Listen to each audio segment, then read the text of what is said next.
Good morning. Good morning.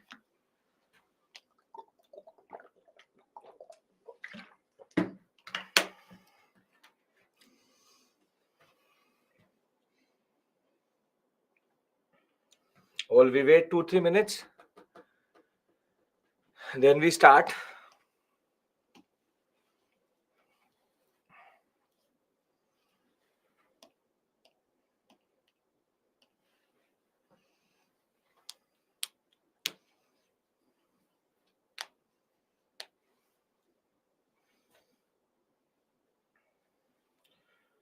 Untouchability did not start but emerge in modern period. Who is Rudrataman? You will get to know today. Rudrataman is a Saka ruler. You need to understand.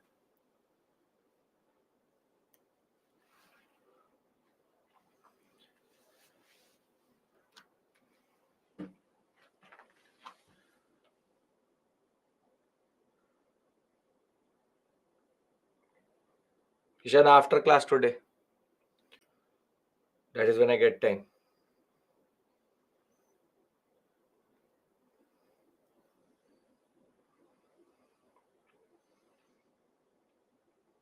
We didn't complete megalithic topic. क्या लिखा हुआ है Aniket?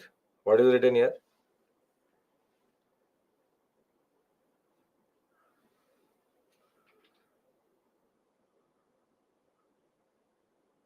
We don't have to come. Mimamsa and all is art and culture. Is art and culture. 6 schools of philosophy will do it in art and culture.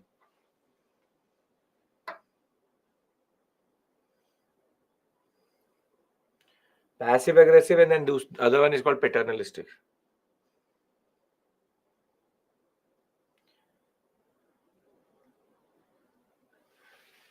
That's first class. Chandragupta Maurya was first one to consider Sudarshan Lake. Yes. Ice Age is not megalithic, it's Paleolithic and Mesolithic. No, Ilma. Mesolithic. Megalithic is a totally different thing.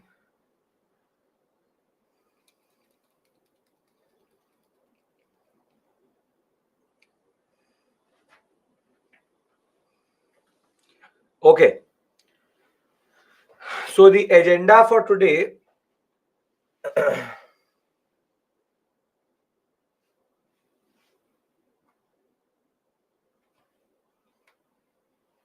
What do you mean by that? Someone gave me 10 questions, I was able to do 7. Where we are lagging? How am I lagging if you're not able to solve 3 questions? Meaning, what do you mean by that?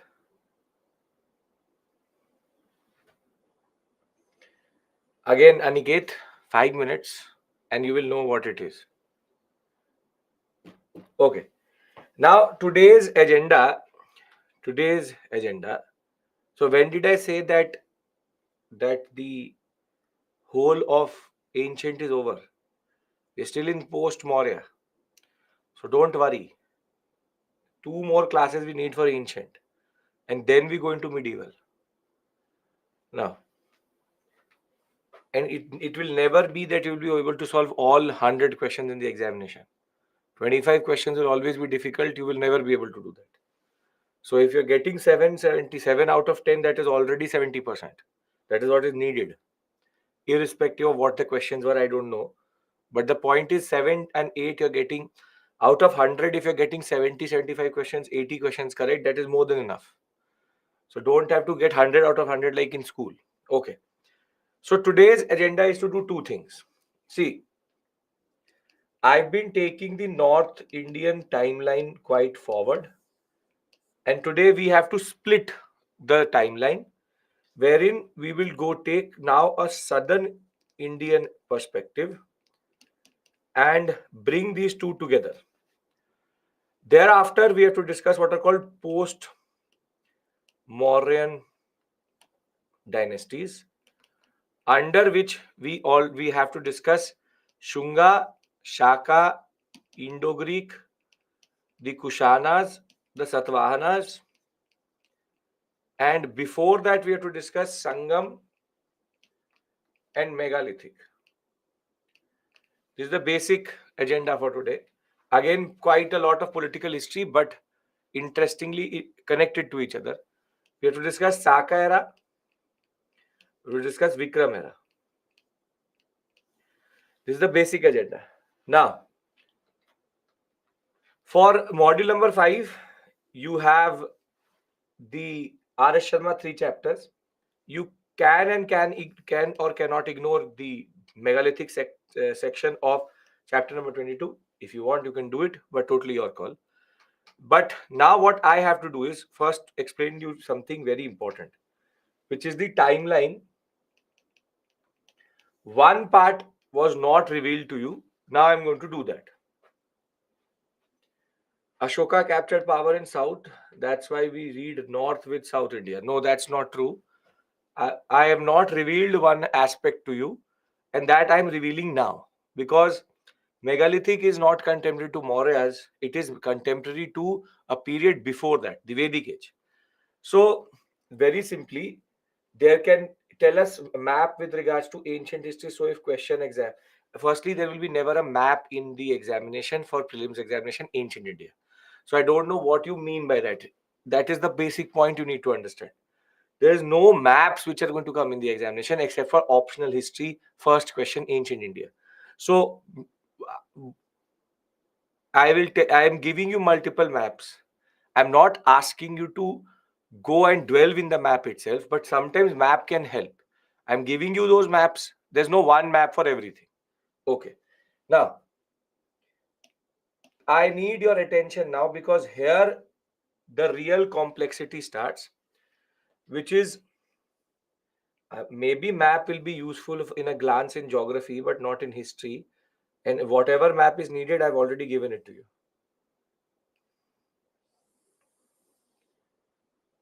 What is useful and not useful, don't worry about that.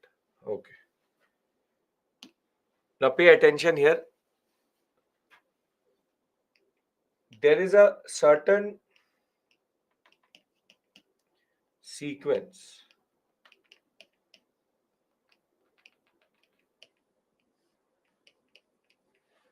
till which the North and South story, or what the Indian history story, remains the same. Which is, it doesn't matter, is it North India or South India? The same thing remains. And we generally believe that till this point, there is no split. However, till this point, we have been doing the North Indian story very closely, wherein we understood early Vedic, later Vedic, Mahajanapadas, and you have Magad, and then Mauryas. And to place them in the chronological order also, 2 million BCE, 10,000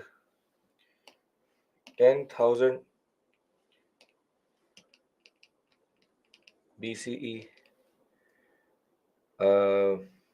4000 BCE, 2600 BCE, 1500, 1000, 600, 500, 324 BCE. Now,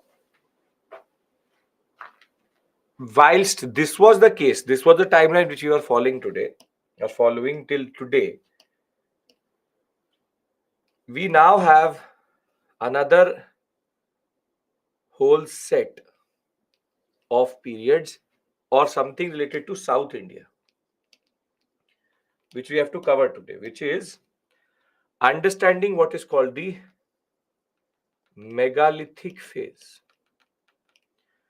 Megalithic phase, wherein spanning between 1500 BCE till 300 BCE, and then from 300 we have what is called Sangam polities, which are Chera, Chola, Pandya. This will span between 300 BCE to 300 CE. So 600 years history is Sangam polities.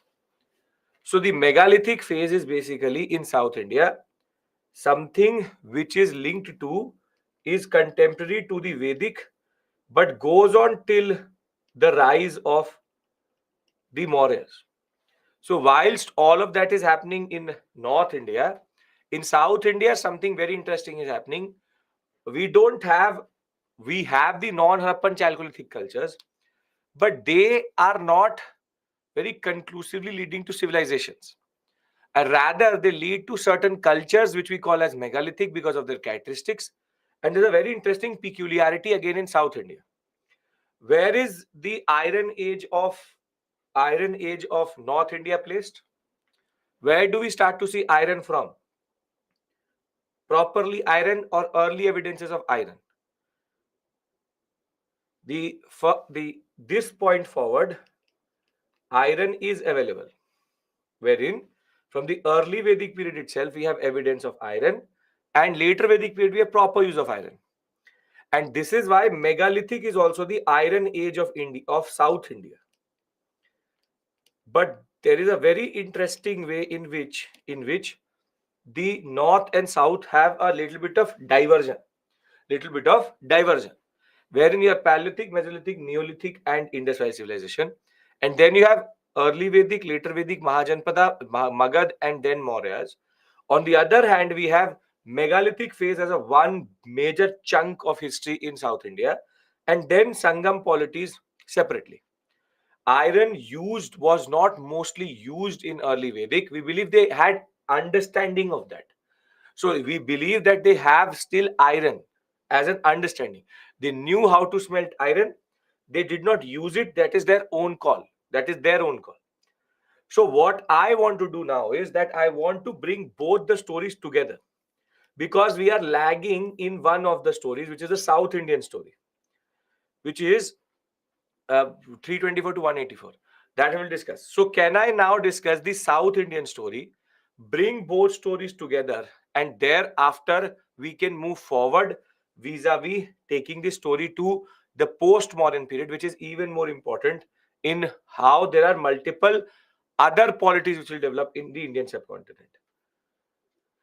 That is not, see, megalithic and the relationship with Aryans is a thing which is quite what we call as confusing, and there's a lot of debate and a lot of discussion with regards to that.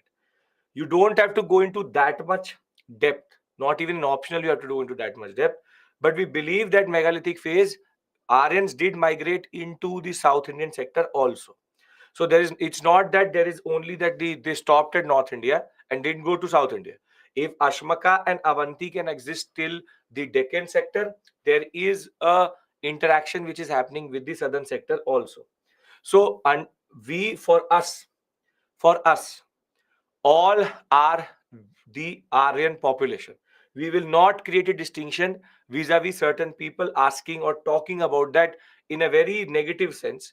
The point is, all are Aryans. For me, who is the Aryan or what is the nature of population is immaterial, because this is not, if you were in BA honors or for example in masters, I would have had that discussion with you, but for GS level you don't have to complicate it. You have to very simply straightforward. Aryans came, thereafter the Aryan identity is a ubiquitous identity across India, and you don't have to go into the other aspects of the Indian subcontinent social history. I've already taken social history forward till Mauryas. Now I want to go from the southern sector, megalithic and Sangam. Can I do that? I'm not answering unnecessary questions which I don't believe are important for your understanding. Yes? Okay. Now, we have covered till Maurya. We saw in that sense, early Vedic pastoralism, later Vedic agriculture. We saw the rise of all social problems in India in the later Vedic period. We see the rise of first currency in the Mahajanpada period. And we see the first centralized state, as we saw yesterday, in the Mauryan period. Now, megalithic is a little bit different. And herein lies the megalithic phase which again is very open-ended. Understand this point, it's very open-ended. There's no exact dates between which megalithic was done, but megalithic has certain characteristics, and those are very important to identify if a culture is in the megalithic phase or not. Was early evidence of iron found even before megalithic? No. Megalithic phase is where we start to find iron in South India. Now, but there's a peculiarity. Listen to me. Now, megalithic phase, the first most important thing is they are agro-pastoral, which again indicates to an Aryan connection, wherein they are doing agriculture plus they are also pastoralists. Vis-a-vis where they are trying to very simply have animal husbandry and agriculture. That ways they are not very different. We also know that they used to have a complex society and social stratification was there. Now, there is one peculiarity which makes it very difficult for the megalithic phase to be decoded. There are no texts and no literature, and therefore the reconstruction of this whole phase is based on archaeological evidences. And the evidence on which we identify megalithic cultures are burial structures in which big stones are used, and that is why it's called megalithic. You see, you have these type of structures. You don't have to know it, and it's optional level understanding. Again, dolomite, cispest, you don't need to know the names of these burials, but these are called megalithics. So these burials have very elaborate burial structures around them, and in an era where there are no what we call as modern excavation tools or modern what we call as lifting tools and machines, imagine the level of effort which would have gone to create something like this or this or this, wherein they are creating around the burials. This is the burial in between, and around the burial they're creating structures. They call that one megalithic. Lithic means stone, mega means big. So they would have their own ways of pivoting and different types of understanding to lift certain things, and without modern technology they were able to do this. Now the point which you again need to understand is this is the most important feature of a megalithic site. We may find sites which do not yield this, but we always find certain sites when in megalithic where there's a designated place in which we have these structures. So they have a very strong, sophisticated understanding of burials. But more than that, the megalithic structures in a way show a certain advancement in culture wherein burial rituals have become important. There's a very important point that burial rituals have become important. Any evidence why they did that? We also try to embellish. If you've ever been to a cemetery, you would see that we have what are called burial stones. You always try to commemorate your dead in a better way. So this was to mark as a marker of what could have been a very important personality, and they wanted to mark his burial with a very important way of what we call as embellishment. This is decoration. This decoration could have meant anything. But what really matters in megalithic is that we have found evidence of iron.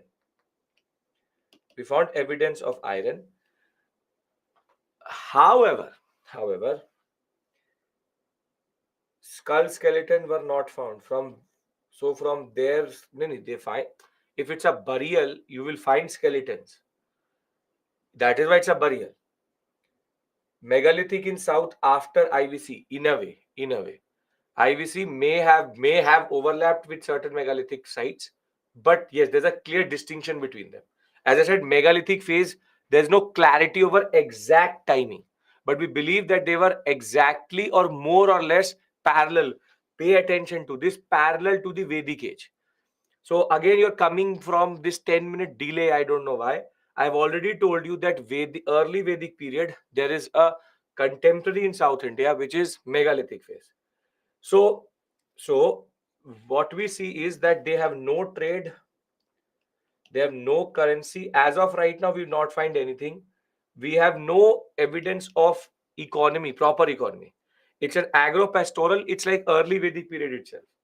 So they use iron, but they also have one very important peculiarity, which I want to discuss with you. Are we clear with regards to these following points? When did rituals of burning of perfume? That is quite late. Very, very late. Very late. Okay. Now, not even punch mark coins. Yes, no punch mark coins.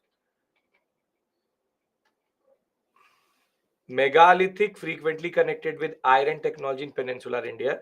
Megalithic comes from the Greek word megas means big, lithos means stone.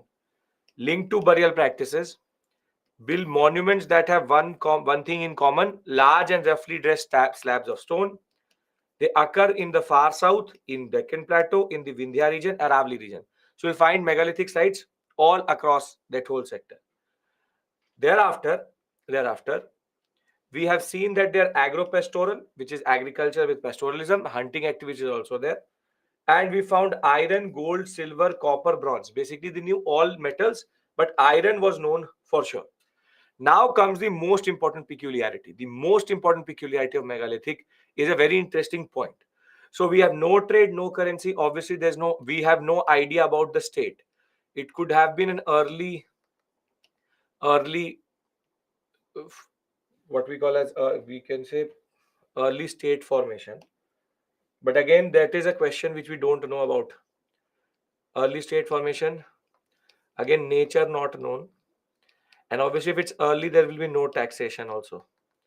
So it is basically exhibiting the whole same set of things vis-a-vis Vedic age. But Vedic age, we have defined things because we have the texts.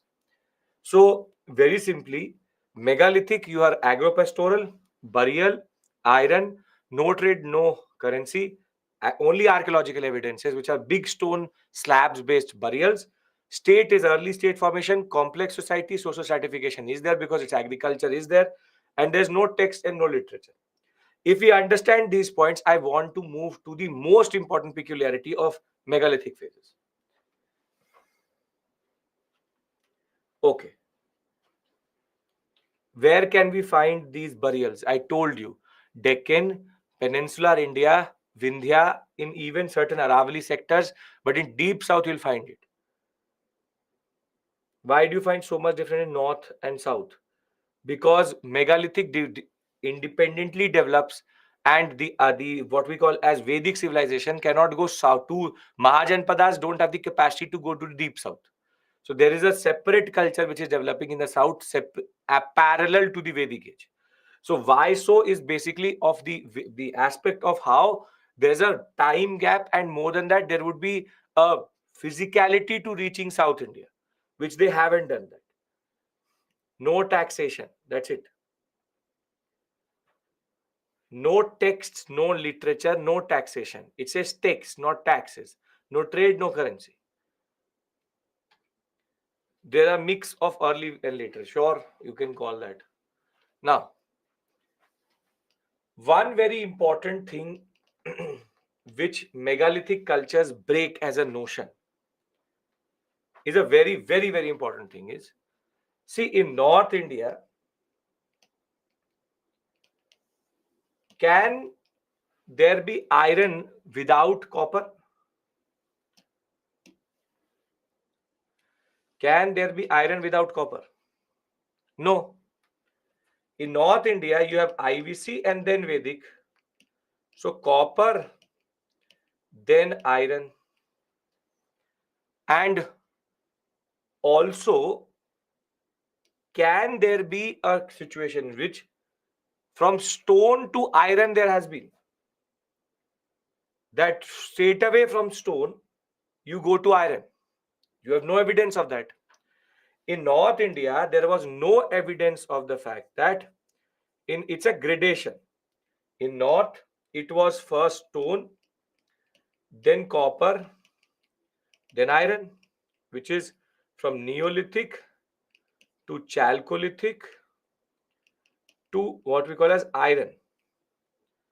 This is a gradation which is given. This is a sequence which is given. But megalithic cultures break this. In megalithic cultures, there are two types of places we found. One in which you have stone, then copper, then iron. This is similar to what happened in North India. However, we have seen in certain areas, in certain megalithic sites, they've gone from stone directly to iron, wherein they've gone from Neolithic societies straight away to Iron Age.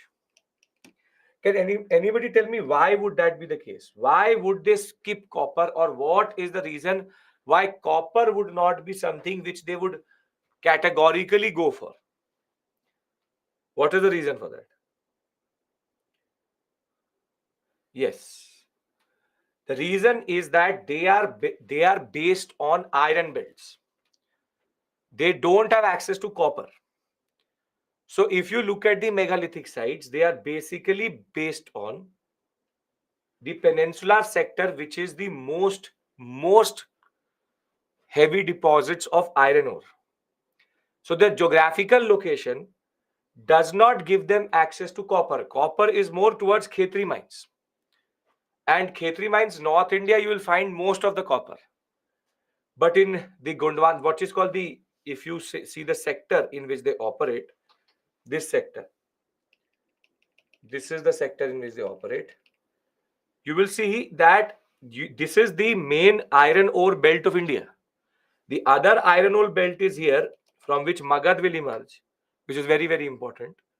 But when we talk about peninsular India, copper deposits are much lower than iron.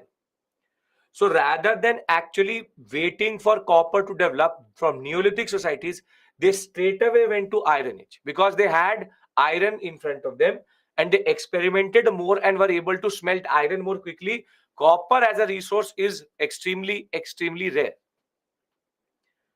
So the point is that megalithic cultures break a notion. And that notion is that there is a gradation and there will always be a gradation. In multiple cases, there is no chalcolithic phase. In multiple cases, there are no chalcolithic phases. And they have just skipped from Neolithic to iron. This is how, if you remember, GS paper 1 asked you a question that how does the location affect the development in ancient India? This is how location affects development in ancient India. Because you are based on an iron belt, your development is not going to be from Neolithic to Chalcolithic to iron, straight away iron. These are the things which were needed to be written, where presence of mind was needed by the person who was writing the answer in the examination. Everything has been taught to you. It's about being street smart to understand what is the question is asking you. And this is a very, very, very important concept, wherein the point is there have been in certain cases linkages between Neolithic and Chalcolithic. But there have always also been instances in which they've moved from Neolithic to straight away historical period, wherein we found evidences of iron straight and then Sangam polities. So what they argue is that in South India, there was and there were in multiple cases no specific copper or bronze age, but only iron age straight from Neolithic age also, with the paucity of copper as against the iron sources which were there in Hyderabad, the Kurnool districts of Andhra Pradesh, Bellary, Dharwar, Karnataka, Salem, Tiruchirappalli district of Tamil Nadu. Very simply, they had more iron than they had more copper. So with iron availability more, you simply see them skipping the bronze age and straight away going to the iron age. So it's in it, Sneha, till before this discussion, it was important that there needed to be copper age before or bronze age between the stone and iron. North India gives you evidence that there has to be a gradation. But South India changes that notion, it breaks that notion and tells us that no, there's no correlation, automatic correlation. This is how megaliths were so important. Any megalithic site which has been found in India, it breaks our notion of certain things which North India followed. So North India very simply had a standard concept: Neolithic, Indus Valley civilization, early Vedic, later Vedic, Mahajanpada. And it is in the later Vedic period where there is proper use of iron. But in South India, Neolithic, you could have straight away iron, could have certain sites which could be copper plus iron, and could be certain sites only iron. So, as I said, there are three combinations here. There are three combinations here. You could two combinations. Either they take the standard route, which is quite rare in megalithic, and majority of the sites are Neolithic to straight iron age. So are we clear about this peculiarity? This is something which breaks our notion. It defies our understanding of what is this. They North South developed their own way of smelting iron. There's only one way to smelt iron, which is to basically boil, or what we call as smelt iron at 2500 degrees Celsius. The problem with why copper was so it was available, copper starts to become a liquid at 1500. However, iron at 2500. So therefore, you need a bigger source of energy for smelting iron. So copper was melted quickly, but they had no access to copper. So they rather experimented, kept on using that ore and checking at what temperature it will become, or what will give us that what is called pig iron in that regard. So it's all experimentation, and that is the beauty of Indian civilization. At the same point of time, we are breaking the notions. We are breaking the notions. How they know that straight away go for iron? They didn't know. They didn't get a letter from North India that we are going to now smelt copper, you go for iron. If you do not have anything to eat, you will eat anything around you. Mother necessity is the mother of invention.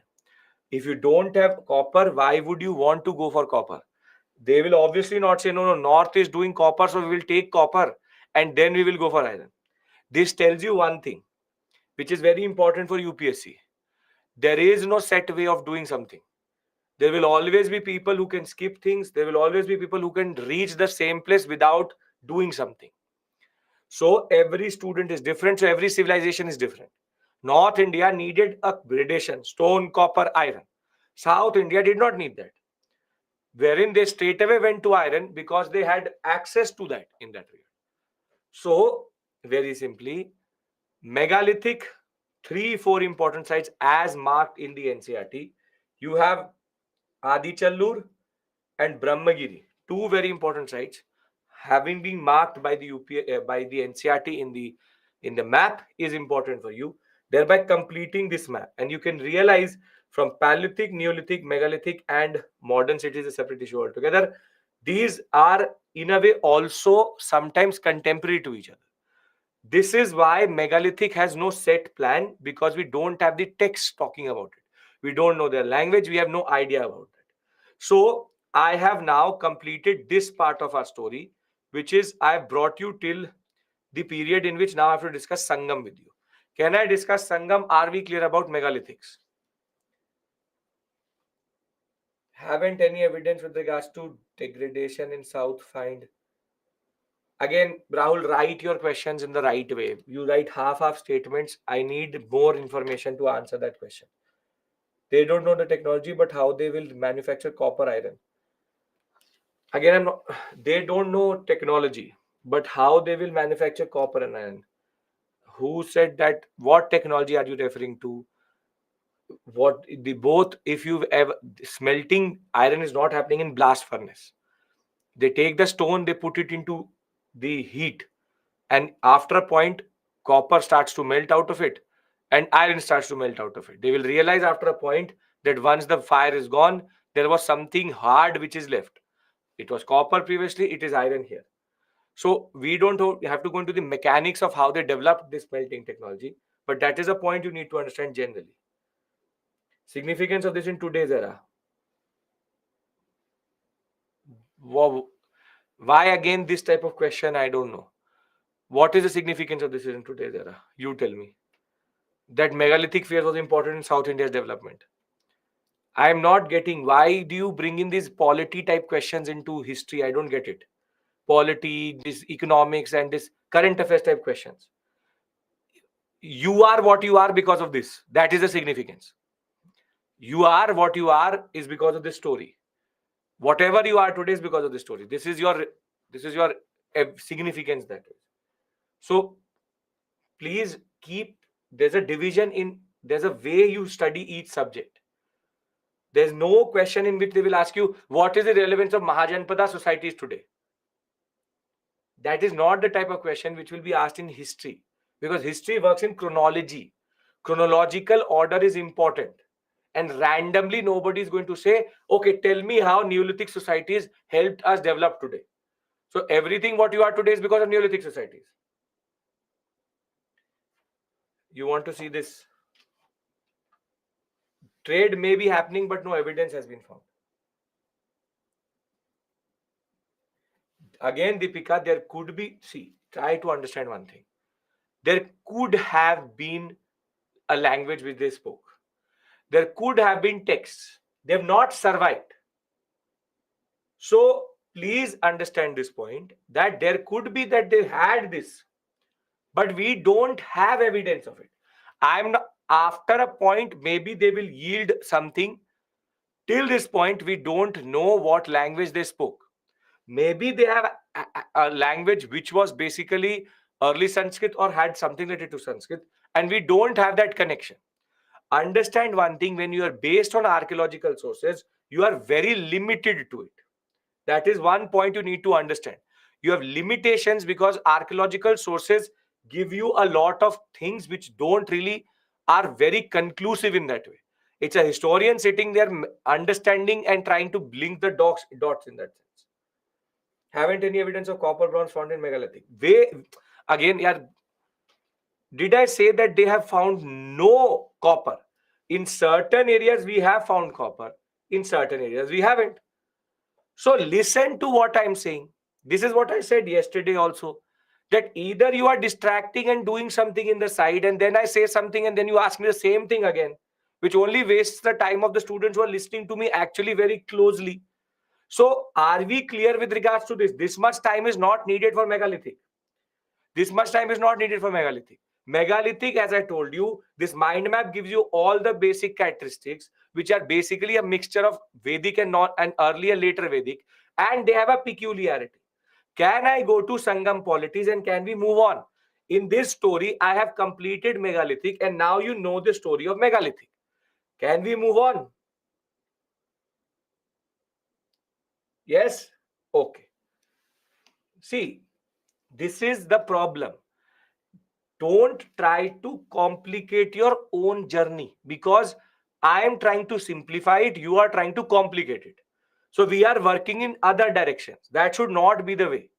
I can very simply give you a whole list of megalithic sites, 100 plus, and ask you to learn it. But when I'm not giving you that, there's a reason for that. Because I don't want you to die here itself. I want you to move and understand the larger picture of ancient India, of medieval India, and then you will realize that this is a non-significant phase vis-a-vis what we have to study further. Now, megalithic leads to a phase which is called Sangam polities. Now, according to the Sangam literature, this is basically the Vedic age of the South India, because what is the principal source of writing the history between 1500 to 500 in North India? What is the principal source of writing the history there? It is the Vedas. In the same way, in South India, it is the Sangam literature which gives us the snapshot of 300 BCE to 300 CE. 2nd century BCE to 2nd century CE. Somewhere you will see 3rd century BCE to 3rd century CE. But this 600-year period, all history has been taken from the Sangam literature. Now, while the Vedas are only 4, it is believed that in Madurai, under the Pandya rulers, there are 3 polities which embody the Sangam polity or are referred to in this literature. Chola, Chera, Pandya. And the Pandya rulers called poets and scholars Sangam. Sangam means meeting. And in these meetings, the Sangam literature was written. So basically, it is 3 very important, 3 very, very big Sangams which happened. And in those Sangams, they wrote the Sangam literature. The Sangam literature, thereafter, whilst referring to other things also, refer to 3 political formations in South India. And this is attested by one of the contemporaries of the Sangam polities, which is the Mauryas. The Mauryas also refer to 3 polities in South India, but rather than using Chera, they use Chola, Kerala, Putra, and Pandya. So, very simply, poets and scholars. The point is that you have multiple Sangams happening in which Sangam literature is produced. Sangam literature, which is Tamil literature. By this point of time, early Tamil has developed. Early Tamil literature is very significant for writing Chola, Chera, Pandya history, and then again plugging that gap between 300 BCE to 300 CE period. Now, earliest Tamil literature is called Sangam literature.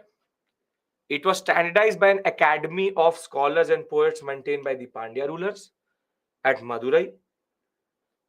It tells you the history between 3rd to 3rd century BCE and CE. And this literature tells us the 3 dynastic histories of Chola, Chera, Pandya. But the first question is, what is this literature? You have the 4 Vedas, but here it is a mixture of a lot of different texts, wherein you have some early works, you have 8 anthologies. Anthologies means stories which glorify someone, what is called Ettugottai, and there you have 10 short poems, or what are called idylls, the Patu Patu, and thereafter you have 18 minor works and 5 epics. Together, all of them are called Sangam literature. Now, you need to know what these literatures are. Before you know that, Madurai, Kapatapuram and Madurai, 3 Sangams happened, chaired by 3 different scholars, and it is out of this that the Sangam literature was produced. The Sangam literature was produced after these 3 Sangams happened under the Pandyas. Now, what you need to know is what are the books which were written and what are the most important books.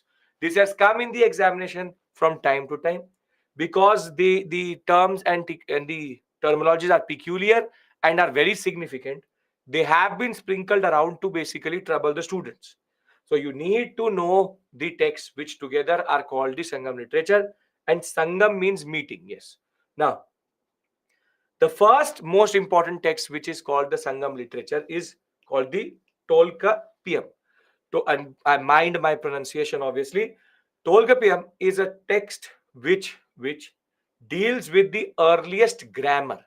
So earliest Tamil grammar, how to read the Sangam literature, is given from this book, and the author is Tolkapiyar. You have to learn this. There is no running away. A very significant discussion. This can help you solve 50% of the questions, because these are the texts which are mostly referred to basically derail the student vis-a-vis adding certain Jain and Buddhist texts and then adding Sangam texts. Then you have Madurai Kanji, This is the one which talks about a very important port in South India, which is Kaveri Patnam. How Kaveri Patnam developed as a very important port in deep south for trade and commerce, because now Sangam polities will have a very flourishing trade with none other than the Roman Empire.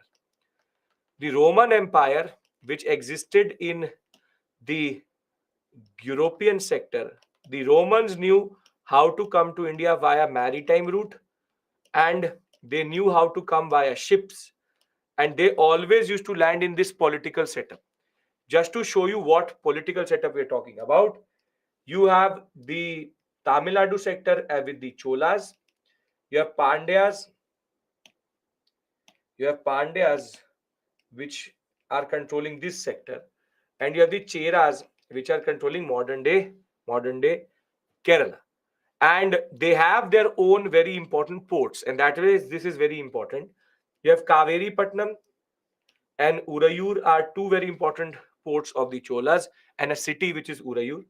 Then you have Madurai, Korkai. Korkai came in the examination, and this is always, they always quote certain areas of the South Indian sector. And then you have the Mujri sector, very important, along with Tondi. These are two very important ports of the Cheras. And it is believed that Pandyas used to supply to the world the most important thing, pearls, because in this whole sector, you have a lot of pearls which are found. Cholas and Cheras were giving them spices, and they were known across the world.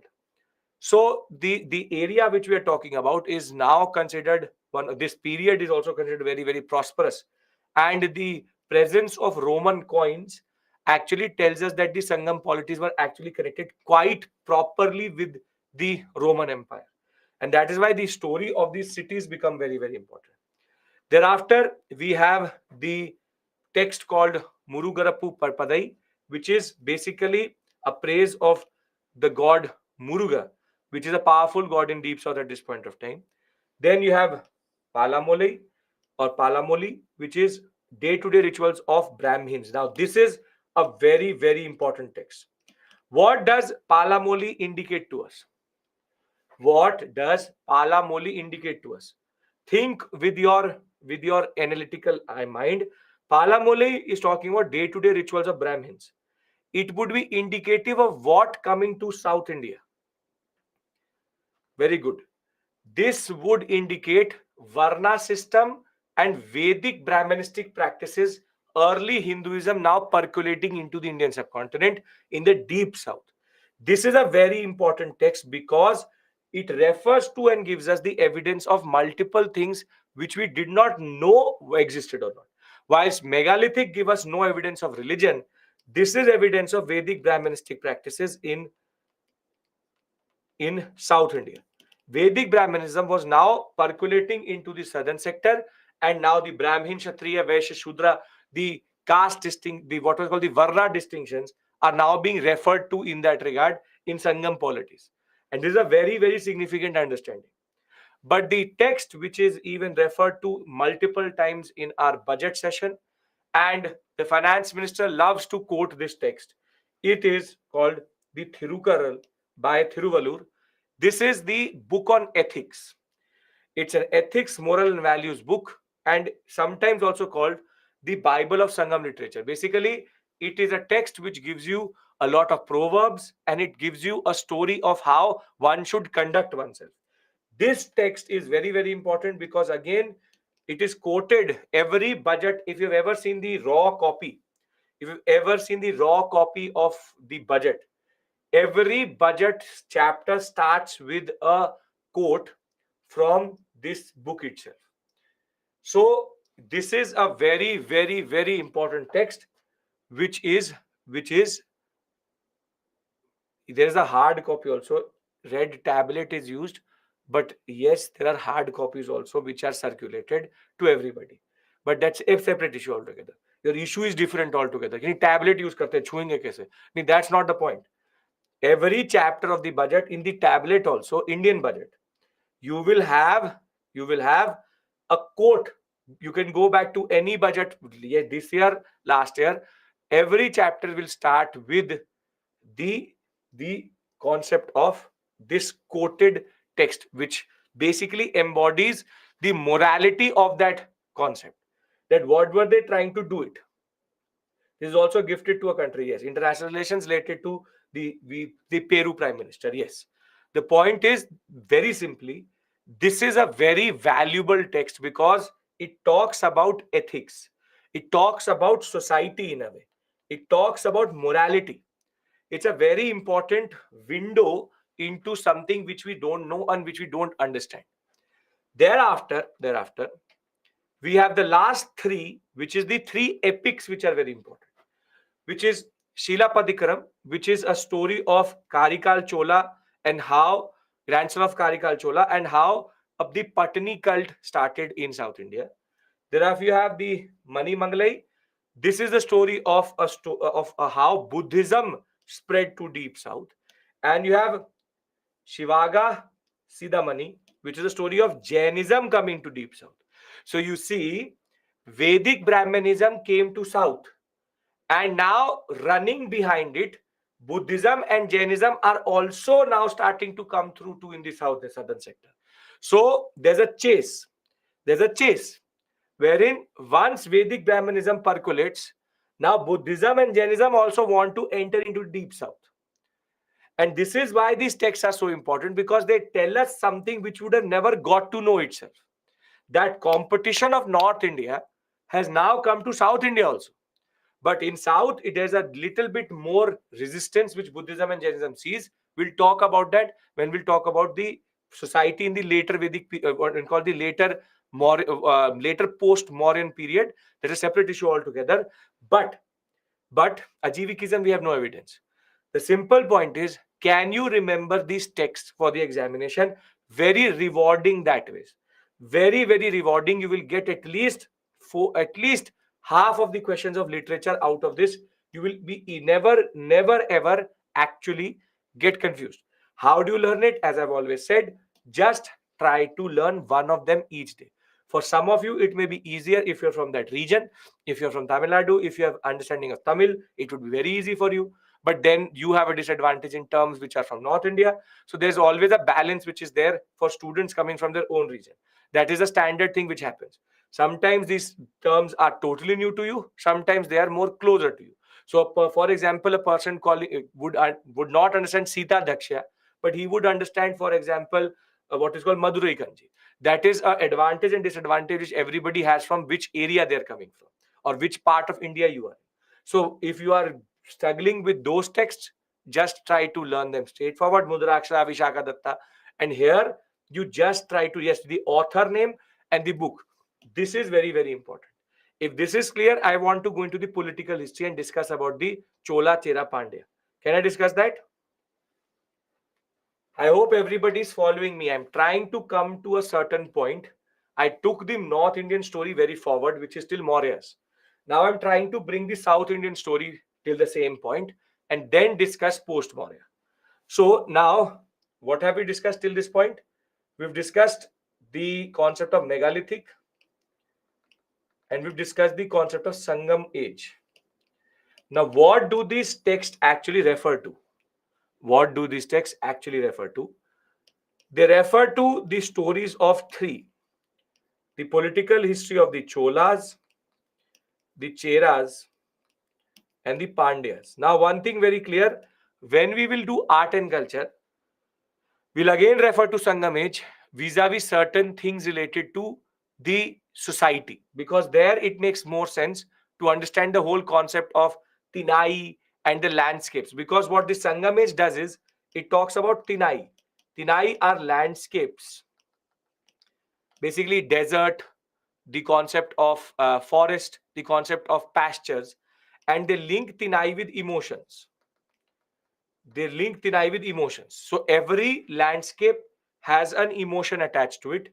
So every poem was categorized into Tinais. Some poems are, for example, desert one. Some poems are called the Tinai, which is related to, for example, the spring one. Some are related to autumn, some are related to winter, and the tone of that poem follows that type of emotion in that regard. That is an aspect which we'll discuss when we discuss literature. Yes, sadness, change, spring is happiness, winter is again what we call as longing, belonging. So there's an emotion which is attached to the landscape, something we'll discuss separately when we'll talk about literature in South India later. Here what I want to do is the political aspect, which is Chola, Cheras, Pandyas. Now, before you start to ask me, where is Rajendra, where is Raja, where is this and that, there are two Cholas in Indian history. One are called early Cholas, Sangam Cholas, and they're called, the second one is called Imperial Cholas. So your Raja Rajendra are not early Cholas. They are the Imperial Cholas, which is basically the concept of what we in the post-Gupta period. So that is going to come in the medieval discussion, not right now. Now, Tinai, as I said, is poems are divided according to emotion and then put into a certain landscape so as to embody that emotion. I will discuss that aspect with you later also. Just remember this point. Tinai is referred to landscapes, landscapes refer to emotions. Standard thing. Now, when we talk about Chola, Chera, Pandya, each are referred to with certain important rulers. And for us, one thing is very, very good. We only have one or two rulers who are referred to properly. So you don't have to learn. Early Cholas was Sangam Cholas, yes. We don't have to refer to a lot of political history here. For example, you have the Pandyas. Pandyas are the ones who are also mentioned by Megasthenes because he went to the deep south and called it the kingdom of pearls because it was famous for pearls itself. The capital is Madurai, a very prosperous and important city. And we know that Roman Empire had a very good connection with them. And even Augustus Caesar and Trojan, two very important Roman emperors, actually refer to Pandyan kings and their pearls. In the Ramayana and the Mahabharata, in the text Ramayana and Mahabharata, we have reference to Pandyas again. And the most important ruler here is Nadun Jalian. Nadun Jalian, only one. And he has been seen doing Ashwamedh, which now tells you that the later Vedic notions of ritualized kingship have also now come to South India. So South India now is not immune to what the Mauryan Empire is giving it. And pre-Mauryan, there's a lot of percolation from the north with regards to society and culture. Then you have the Cholas. Cholas are at this point of time not that aggressive as they will be later, but Kaveri Patnam and Urayur, two very very important ports. Kaveri Patnam was also called Puhar. They were known for cotton, and Kaveri Patnam their main port. And King of Sri Lanka, Elara, was, or rather King Elara of the Cholas was the first one to conquer a small part of Sri Lanka. Sri Lanka was always on the radar of Cholas, and we'll see Imperial Cholas will take whole of Sri Lanka itself. The most celebrated ruler here is Karikal Chola. Karikal Chola is the one who also developed a dam which still today stands, which is the Kaveri Dam, which is called the Kalani Dam or the Grand Anicut at Srigangam. This is a very important personality. Karikal Chola is considered a very important personality in this sector for his construction activities and for dams which still today stand, which were constructed close to 2,500 years ago, which is very, very significant that way and is a testament to the construction of this period itself. Thereafter, you have the last Cheras. For them, their capital was Vanji, but their most important two main ports are called Muziris and Tondi. Muziris is always in the news from time to time because there's a lot of Roman evidences here. A lot of Roman evidences. Two regiments of the Romans was there in Cheras because Cheras faced towards the Arabian Sea. That is why they are important for the Romans.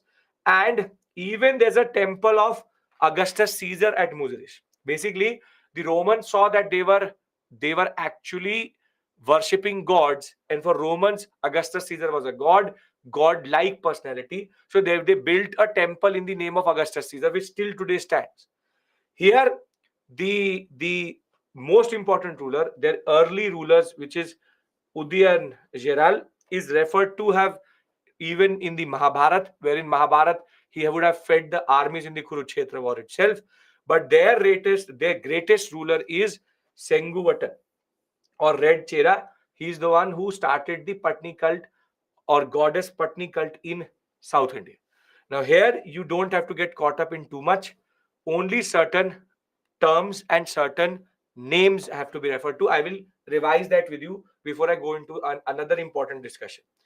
Here you have different words which is used for administrative technology and for king. So you had different words which are used for the king itself. You had Purohita, that is quite simple. Dutar is again very simple. Senapati are again very simple. Orar you can remember because it's a spy. And Amiachar is for minister. These are two ones. You don't have to pronounce it, you have to just identify it. So it doesn't really matter if you can pronounce it or not. The next set is that there is also a way in which they divided the whole city or the whole area, which is Mandalam, Nadu, Ur. So town was Ur, then you had Nadu, then you had Mandalam. Small village is Sirur, big village is Perur. And you had Puhar as a harbor area, and a term which is still today used, which is Patinam. If you have Nagapattinam, Kaveri Pattinam, Pattinam is added, it has to be a coastal town for sure. And again, you can see that there are different revenue taxes which are taking. For example, Kerai, land tax, standard. Then Erai, which is something as a Bali, which was there in North India. Then you have Ulgu, which is custom duty. Thereafter, Eravu, which is forced gift. Again, basically referring to a forced gift or Bali. So these two could be similar to Bali. And there you have Veriyar, tax collector. I can't help you with this. You have to know these terms. It is a given, it is important. Now, if you take a proper stock taking of what has happened till this point, you have to remember Karikal Chola, Nadunajelian, Senguvatan, Chola Chera Pandya, Mujris, Puhar, Kaveri Patnam, Urayur, and the concept of Madurai. And you only have to know the names of the Sangam polities. Other than that, you need to remember the Sangam literature, and megalithic, you just need to know the peculiarity. Or Tondi also, yes. So can we now that I've brought both the stories together, can I have a very important discussion with you vis-a-vis timelines? And then we can take a break and start with the Shungas. Can we do that? Are we all on the same page with regards to the discussion we've done till this point? Because I've just brought in both the stories together. That was the only purpose of this discussion, which was to bring the stories together. Now I want to go forward. Go forward. Okay, perfect. Now, when we talk about the post-Mauryan dynasties, this is a favorite topic of UPSC because there are 6 different polities together. 6 different. And what happens is that if you don't understand the sequence, you will actually never be able to understand any of the questions itself. And it is very significant that first you understand how they are placed. Now, a very natural question which will come from you is, what happened to the Mauryas? So Mauryas, every civilization declines in the same way. Every culture declines in the same way. Every dynasty declines the same way. It's the standard recipe which you will see throughout your life. Throughout your life, every dynasty declines in the same way. And the recipe for how it declines is simple. It's very simple, which is that what you need is a pan of weak successor. Then the flame of economic crisis. And what you will get very simply is you will have to add a little bit of administrative issues, plus you have what is called as fiscal issues. Then you add external pressures. You can add even the concept of what we call as military mistrust, which is again basically administrative issues only. You can add a little bit of corruption. And when you start to toss this whole thing, external pressure means invaded from outside, this and that. When you start to toss this whole concoction which you have, or this pan, and you add a little bit of salt, swad anusar, if you add what we call as internal or external personalities, which are very important, you get a proper recipe for decline. In every decline, certain factors will be different, but that concept remains the same. The concept remains the same. There will always be the same things which will always lead to decline. And no empire is different. No empire is different that ways. There will always be economic crisis. There will always be weak successor. There will always be corruption. There will always be economic administrative issues. There will be personalities who are influencing it. They will be creating pressure also. Military mistrust will develop, and fiscal crisis. And if you bring all of these together, you have a proper recipe for decline. It's a standard thing which happens.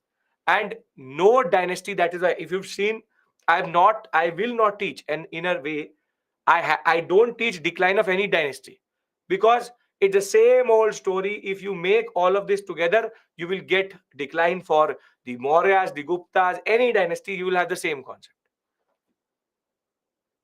Now, for the Mauryas, the same is true, wherein Ashoka was very powerful, but all the rulers after him were more or less very weak. Second, the biggest pressure which they had was because Buddhism was dominating. There was a frustration which was rising within the society itself. And how does the Mauryan dynasty decline? Is when Brihadarath is killed by his Senapati named Pushyamitra Shunga. Shunga is basically a Brahmin, ironically, a Brahmin who was working as a Senapati. And he will kill Brihadarath to destroy the empire itself. Weak successors and strong successors are not formed. They are assessed like that. Somehow every very major ruler will always be followed by weak successors, because that is how human nature works, wherein you will always have very towering personalities, but thereafter things will start to go down. So Ashoka did not have any internal conflict. It was a natural death he had. It is Brihadarath who gets killed, and all these issues emerged and were there when Brihadarath died. Can we talk about post-Mauryan dynasties if your basic recipe for decline is clear? Because what you will do is you will say, sir, what happened to the Mauryans? This is what happened to the Mauryans. This happens to everyone else. Military mistrust, which is that you can't trust the military. So here the issue was mistrust only, which is the Senapati is killing the king itself. So this is a standard thing. Now pay attention. 10-15 minutes I want to have a discussion with you. This could be significant for your understanding for whole of ancient India, in order to understand the story. Why he killed? Because he got frustrated by his politics. He was promoting Buddhism too much.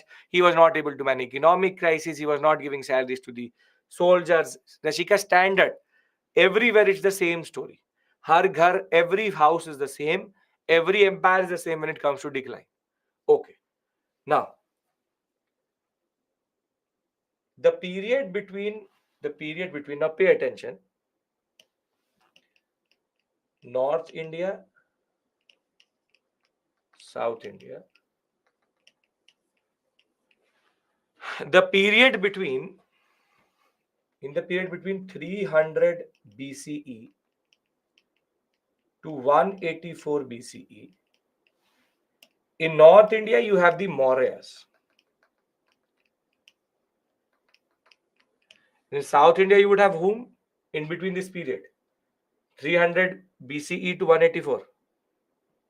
Very good. You'll have Sangam polities. Very good. And when you go to this period, this is where the things start to become interesting. 184 BCE to 150 BCE, we see the rise of three dynasties which succeeded the Mauryas. One is called Shunga. Shungas are 184 BCE itself, once Priyadrat will be killed. Then you have what are called the Indo-Greeks, who are 165 BCE. They emerge in 165. And thereafter you have what we call as the Sakas, who are 150 BCE. Who are 150 BCE. And they are contemporary to the Sangam polities, who are not getting affected by the politics in the north.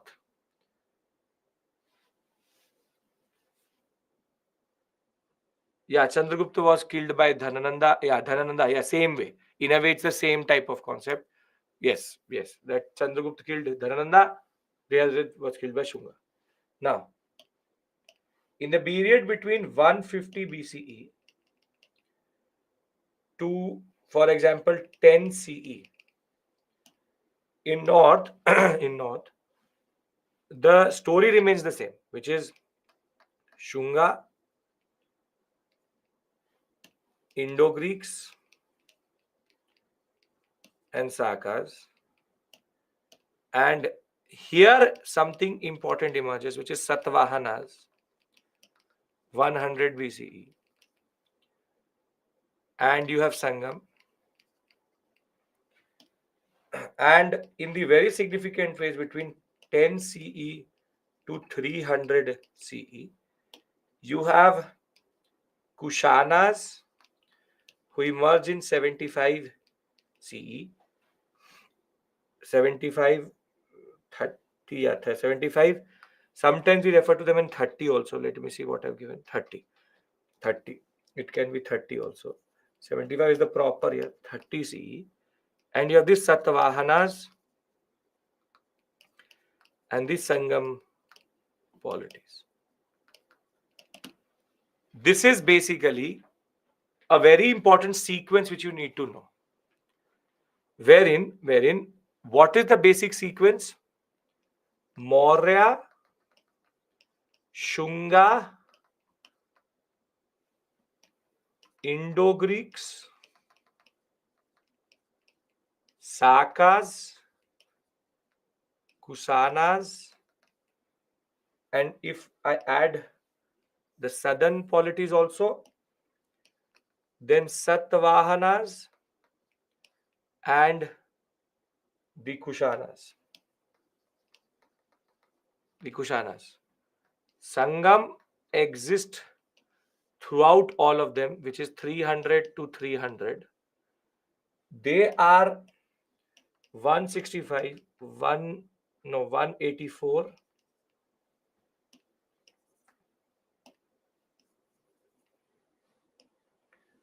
184, 165, 150, 100, 30.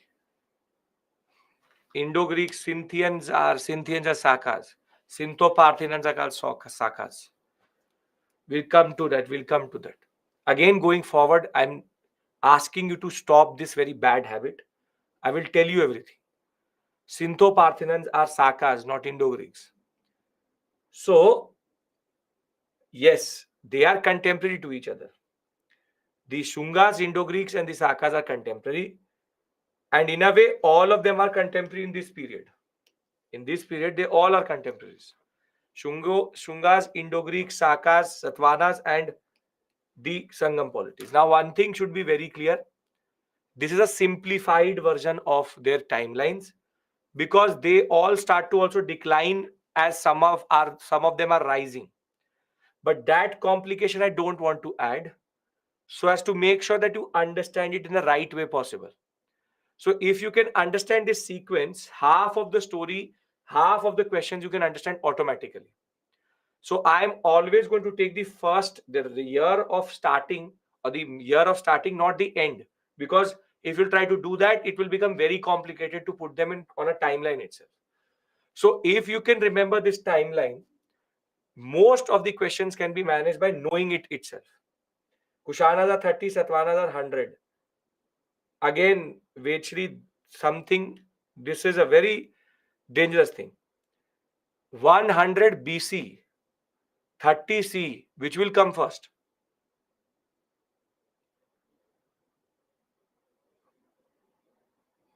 BC, then C. So 100 BC, then they came to 0, and then they went to C. So I told you that the transition between BCE to C happened in between the Kushanas and the Shakas. In North India, Kushanas will control everything. Shakas will remain little bit. Maximum you can add Shakas. I will have a discussion vis-a-vis. I'll be discussing with you the development of each one of them. That's a separate thing altogether. But I want you to first internalize this timeline. If you can do that, I want to then take a break here, come back, and then have a very important discussion, which is how did each one of them develop through, we'll imagine through maps. Once we imagine through maps, we will go into each one of them. Again, I don't need to do a thesis on any one of them. I just have to go through each one of them most important characteristic. Shunga, for example, Sanskrit revivalism. Indo-Greeks coins. Sakas and before Sakas, Vikram and Saka era, and Shakas are generally going to be there for a long time. Kushanas are important because of Kanishka and again the cultural development. So understand this point. Now I'm going into certain things which is related to them and a separate issue altogether. Okay. How can they be a sub part of the Mauryan Empire? Maurya declined and it gave birth to all of them. If decline was ever kingdom was same way, then why not future kingdoms get learned from earlier mistakes? Because that's not how history works. Do you learn from someone else's mistakes? You tell me. Do you learn from someone else's mistake? No. So no one wants to learn from someone else. That is the irony of a teacher. That everybody wants to teach the teacher only, and nobody wants to learn. So if you don't want to learn, then why will you learn it from someone else? So you will say, okay, bring me the factors which led to, I am a king. Everybody thinks they will never decline. So sitting on the throne, I will say, bring me, you historian, go and analyze the history of the Sakas and tell me how did they decline, so that they don't do the same mistakes. That is not how things work. Understand this point. Nobody learns from others' mistakes, and everybody thinks that they will never decline. Everybody thinks they will never decline. So understand this point, that it is the you बोल दो रीत है. This is a age-old thing that nobody will learn from nobody. If Hitler had studied history, he would have not done the same mistake as Napoleon, which is to go to Russia in winters. But did Hitler study history? No. So Sanskar has quoted Otto von Bismarck. History teaches us that nobody learns from history. That is true. So it's ये जन्मों जन्मांतर की रीत है that this is what is going to happen. Everybody will do the same mistakes. You will also do the same mistakes, but you will only learn from your own mistakes. This is the problem with humans. We have a very big instinct that we never want to learn from someone else. That is ironically the biggest problem. That I'm telling you that there is a well in front of you, will say, nahi, kuan hai nahi, there's nothing there. I will go, then take a plunge into it, come out and say, ha, kuan to tha. So that is the problem, because there is multiple psychological issues which we have. That why is he saying that to me? What is this? So think of it like that, Piyush. It's a rhetorical question, and the answer to that is also rhetorical, which is that nobody learns from no one, and there is so less gap between them that they can't learn from each other also. We can learn from them, but we don't learn them. So that is the story. This is the problem which we have as humans. Can we take a break here and come back and start the second part of the discussion, the most significant one, that is? Okay. So it is what, 7:25? We come back at 7:35. See you. Casteism is emerging since Indo-Greeks came. Again, Kishan, the word caste which you are using, the way you are using, is does not exist at this point of time. But yes, Varna Samskara, which is Varna proliferation, which is sometimes called caste, will start in the post-modern period. We'll have that discussion. But I know that your connotation is to refer to modern caste, which is quite different. So understand what it. I will discuss that with you also, though it is irrelevant to the whole story. What is called Varna Samskara. We'll discuss that. Okay. 7:37. Okay. See you.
Okay.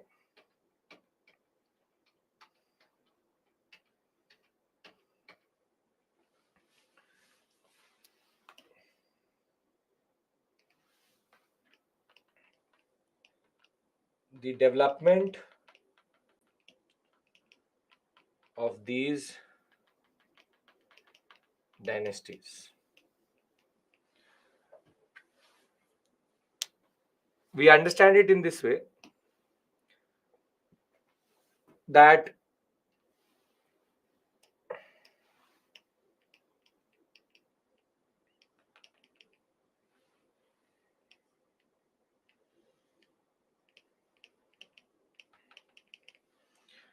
now you need to imagine with me, which is that you have two units in India. One is Mauryas, and the other one would be the Sangam polities. Sangam polities. This nobody has any issue, which we already know. Yes, this is not an issue. Two basic structures, which is Mauryas and Sangam polities. Now things will rapidly change in the period between 184 BCE and 150 BCE. To add a more comprehensive story, can I also now add this, which is Seleucid Empire? This is the basic structure which is there, Seleucid Empire. Yes. Seleucus Nicator one, very good. Now, the first thing which happens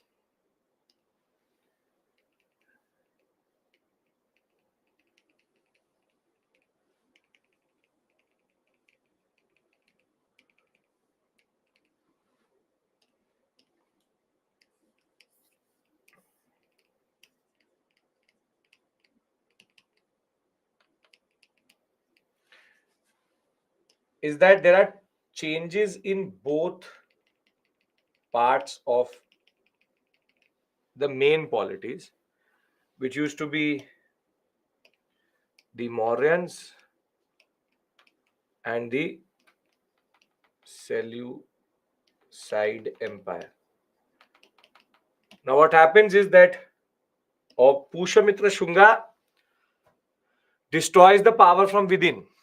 So, when he does that, he carves out his own space called the Shunga dynasty. But the problem is that he is not controlling the whole of the Mauryan Empire. He does not have the capacity to do that. He is only holding the northern and more or less the eastern sector. The northern and the eastern sector is what he is holding. At the same point of time, what happens is the core area. Very good. At the same time, there's a person called Diodotus I. Diodotus I. Just to show you his picture once. You have Diodotus I. These are the Indo-Greeks. They are Indo-Greeks. They are part of the Seleucid Empire itself. And it was Diodotus I, who was again the officer of the Seleucid Empire. Diodotus I was one of the officers of Seleucid Empire, and he will rebel. And he's a Greek. The same thing which Shunga did, Pushyamitra Shunga did, Diodotus I did. And he will carve out his own empire. But this empire will have two parts. One, the north of Hindu Kush. in a place called Bactria, and one the south of Hindu Kush mountains, which is the Indian sector. This will be called as the Indo-Greeks.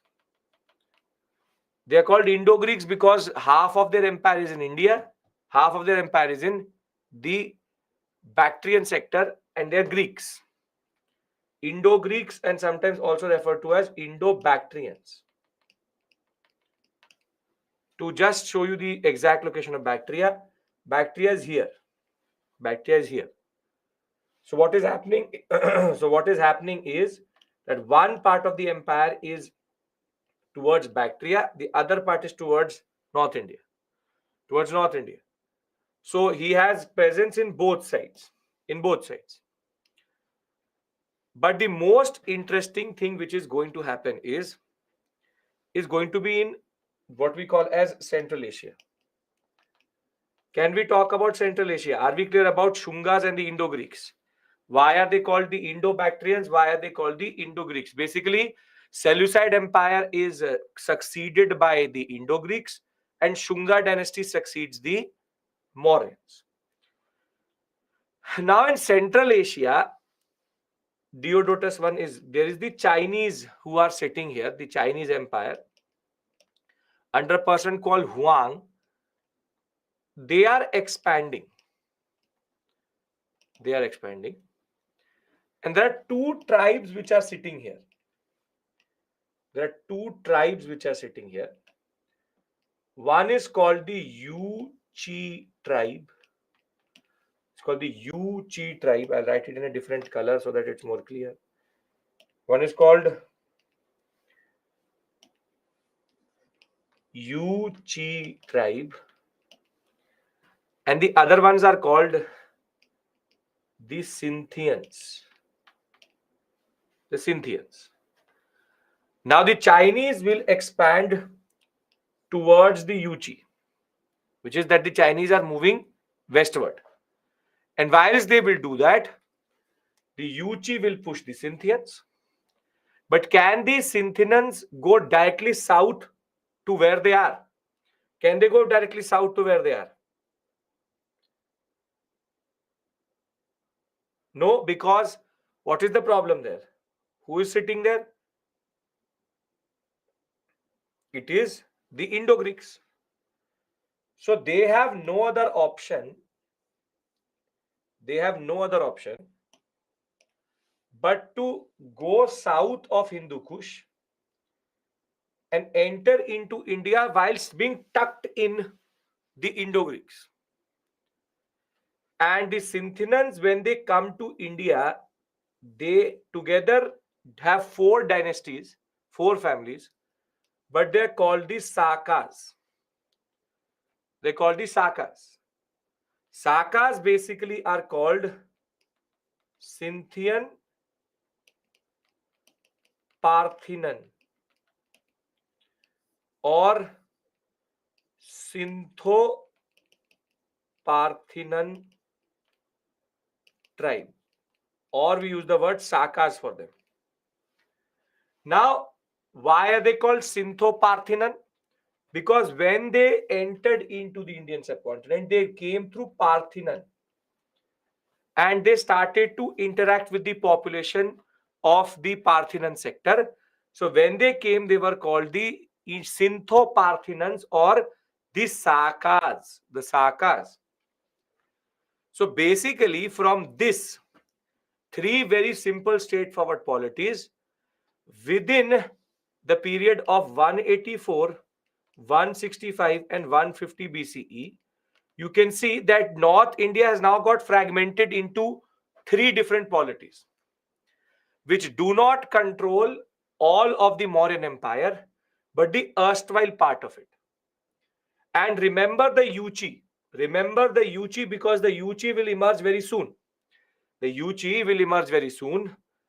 But this is basically the movement which is happening in Central Asia. Just to show it to you on a map, what is happening is very straightforward and simple. The Shungas control the main core area of the Mauryas in the north and the western sector, or rather the eastern sector. which they will have till this area. This will be the Shungas. I'll tell you who are the Yuchis. Again, be patient. Thereafter, you have the Indo-Greeks, which basically rule this area. Indo-Greeks, which rule this area, and the Sakas will come from that sector and start to rule in this sector.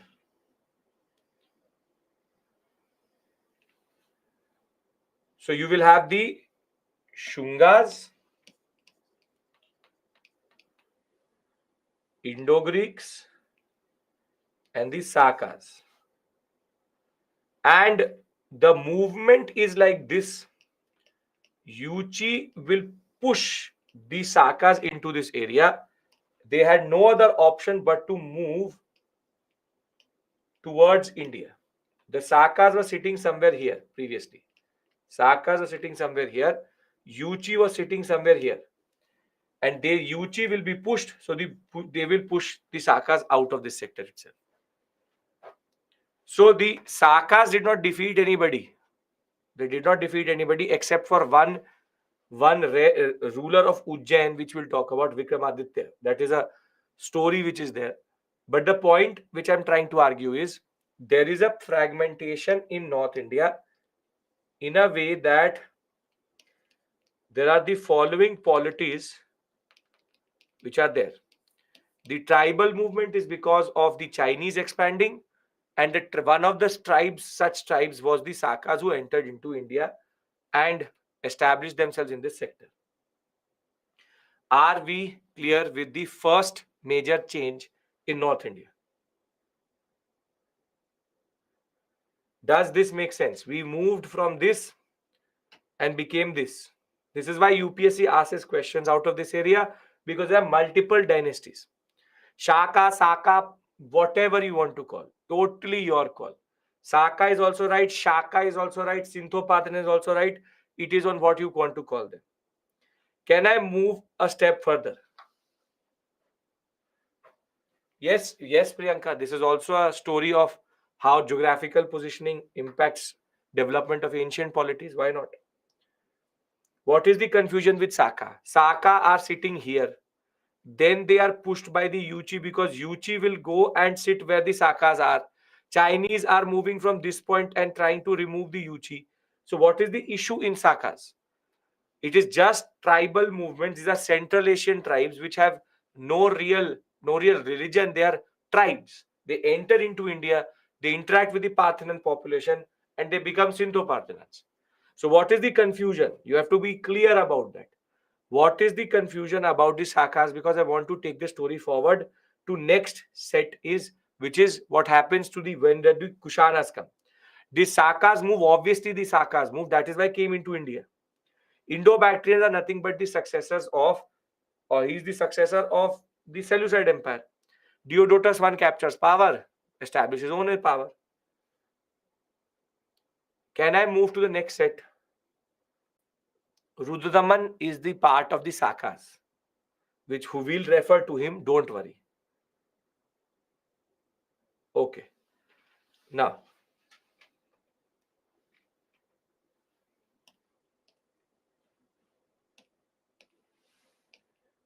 (150 CE to 150 BCE to 100 CE). Now see, in north, you have the Shungas, you have the Indo-Greeks, and you have the Sakas. Now there will be two things which will happen. One, in 100 BCE, the Satavahanas will rise in the Deccan sector, while the Sangam polities will remain. So you can see here, the Deccan sector was left. This area will be taken up by the Satavahanas. And in North India, something significant is going to happen. If you remember, I left the Yuchi here. And the Chinese were expanding. Now, this Yuchi tribe will be again forced to move because of Chinese expansion towards the west, and they will enter India and they will conquer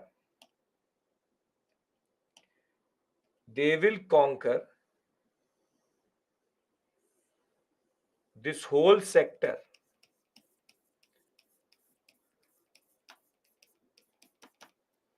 And the name which these Yuchi called themselves in India is the Kushanas.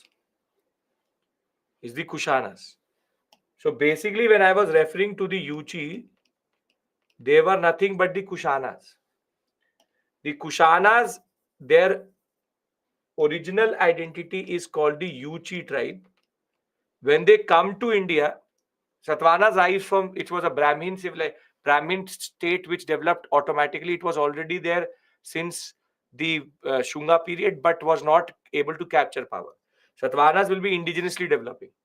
But the Kushanas again will be the ones which will come and conquer by 30 CE, the North Indian sector, and establish themselves as the most important power in North, leading to only three people being there: Kushana, Saka, Satvahana, and Sangam, if you add Sangam also. So very simply, Central Asian tribes movement is very, very important in the development of two of the very important areas in India. Sakas and Kusanas are nothing but Central Asian tribes. They all were being pushed by the Chinese, who were very aggressively expanding in the north. And while the Sakas had the option, they tucked into or in between the Indo-Greeks and the Shungas. Kushanas were much powerful as it is. They were the ones who had pushed the Shakas out. So they straight away went through the Hindu Kush, and with Peshawar as their first capital, they will capture this whole sector and establish four major polities in this. Everything which I'm saying is in the PPT, but I'm trying to graphically show it to you so there's an image in your mind. Kushanas are not Chinese. If that was the case, then why would the Chinese move? Or why would the Kushanas move? Either you're not listening or you're not paying attention. I'm saying that the Chinese first pushed the Yuchi tribe pushed the Shakas. So now the Shakas are the ones who came to India. Now the Chinese further pushed the Yuchi tribe, and they have no other option but to enter into India. So how are the Yuchi tribe the Chinese? If that was the case, then why would the Yuchi tribe ever come to India, which is basically the Kushanas? So if they are so strong, why are they not fighting with the Chinese? They are strong enough for other tribes. Chinese empire is too powerful for these things. So Satavahanas rise from within, but Kushanas come from outside. So basically, Indo-Greeks, Shakas and Kushanas were not indigenous to the Indian subcontinent. Kushanas came as the Yuchi tribe, Shakas came as Sintho-Parthians, and Indo-Greeks were the part of the Seleucid Empire previously. So Chinese were expanding. I don't care how they were expanding. Why were they expanding? That's an expansionary concept. They were taking the Tibetan plateau. But what matters is that the movement of these tribes impacts the Indian subcontinent. So the Kushana ancestry is actually the Yuchi. So when I was telling you, basically in this, the Kushanas and the Shakas are sitting in Central Asia. The Chinese push the Kushanas push the Shakas. Shakas enter India. So now the Kushanas think that they can operate in Central Asia. But that will not happen, and they will be further pushed by the Chinese, and they will have no other option but to go south of the Hindu Kush and go into the Indian subcontinent and conquer the declining Shunga and Indo-Greeks. These tribes are very advanced. No, they are tribes. Tribes are tribes. They are fighting tribes. They are warrior tribes. They have their own understanding. They are good enough to fight and conquer, but their tribe is a tribe. It's not that they are very advanced civilizations, then they would be in that place only. Can we now talk about each one of them if you understand this change? For me, what matters is, are you able to imagine? See, I gave you a table. That table only gives you the time period. I am now trying to tell you how did they come into the central, into Indian subcontinent through Central Asia. It is a proper series of movements. Yuchi, the Kushanas are sitting here. They push the Shakas into India, and later the Yuchi itself gets forced into coming to India. So Indian subcontinent has influx from the first. The Shungas, Indo-Greek Shakas are both not in non-Indian. Kushanas are also having their origin in the Central Asian Yuchi tribe. So I am not getting how tribes defeating empires. How is that? Again, when did I say the empire is getting defeated by tribes? Chinese are too powerful. That is the empire. Shungas and the Indo-Greeks are declining. So if you actually are never able to fathom how tribes are defeating empires, then watch a documentary in Genghis Khan, and then you will realize how tribes can actually wreak havoc across the whole of civilizations and whole of Central Asia. Warring tribes can have the power to defeat empires. Nadir Shah, Ahmad Shah Abdali, want to take me to Timur, Mongol, all were tribes only. Tribe means that they are moving around, they are looting around, they are not sedentary. There is no any modern equipment, and they won. So everybody has a sword, everybody has the same thing. It's not that they're Europeans. Again, the issue is already different. But the issue is totally different. How? I'm telling you how they came to India. Your question is, how can they come to India? In a way, can't tribes be powerful enough to defeat empires which are, or dynasties which are declining? So it's not that you need to be a proper empire to do that. So if you can't fathom that, if you can't wrap your hand around it, then accept it, that this happens. See, again, I don't care. What I care is, do you understand this movement? Because what matters to me. For you, it may be that tribes don't have the power to defeat, but in history, it has happened multiple times. All invaders were just tribes only moving around. So you have erstwhile Mauryan Empire gives Shunga, erstwhile Seleucid Empire gives Diodotus I, the Indo-Bactrian sector. The Yuchi tribe is moved in Central Asia because of the Chinese expansion. Yuchi tribe will shift or force the Sintho-Parthians out of that area. They will come to India as Sakas. And thereafter, the Yuchi tribe will further be pushed by the Chinese because of their expansion towards the Tibetan plateau, into the Tibetan plateau, and that will in turn lead to the Kushanas coming to India. Can I now go and talk about each one of them separately? Okay. Now, first are the Shungas. At their biggest expanse, they controlled most of eastern and northern India. So did these dynasties lead to amalgamation? We'll discuss that. Society I will discuss with you separately. That is a separate issue we will discuss, not right now. Shunga Empire, at its peak, under Pushyamitra Shunga, could control a very big chunk of the Mauryan Empire. However, they will start to shrink very quickly. Now, when it comes to the Shungas, you have to remember Pushyamitra Shunga and Agnimitra. These are two names which you have to remember for sure, because Agnimitra is referred to in Kalidasa's poems and Pushyamitra Shunga is the founder. Last is called Devabhuti. He is the one who will basically give way to the Kushanas to come to India. So there are two names. Shungas, the name itself comes from their title, Shunga, and Pushyamitra Shunga and Agnimitra. Now the peculiarity about the Shungas, yes, Malvika Agnimitra is about Agnimitra. The peculiarity about the Shungas is that they are Brahmins, but they are ruling class. This was the era in which, because of Mauryan politics, because of society of the Buddhist Jains and the Brahmins, Pushyamitra Shunga turns out to be an anomaly in which a Brahmin is actually ruling an empire and is having the Kshatriya responsibility. Now, one thing is very clear. Under Pushyamitra Shunga, the most important development is called Sanskrit revivalism. Because under the Mauryas, Pali Prakrit was going up because these were the language of the Buddhists and the Jains. However, Sanskrit was losing out.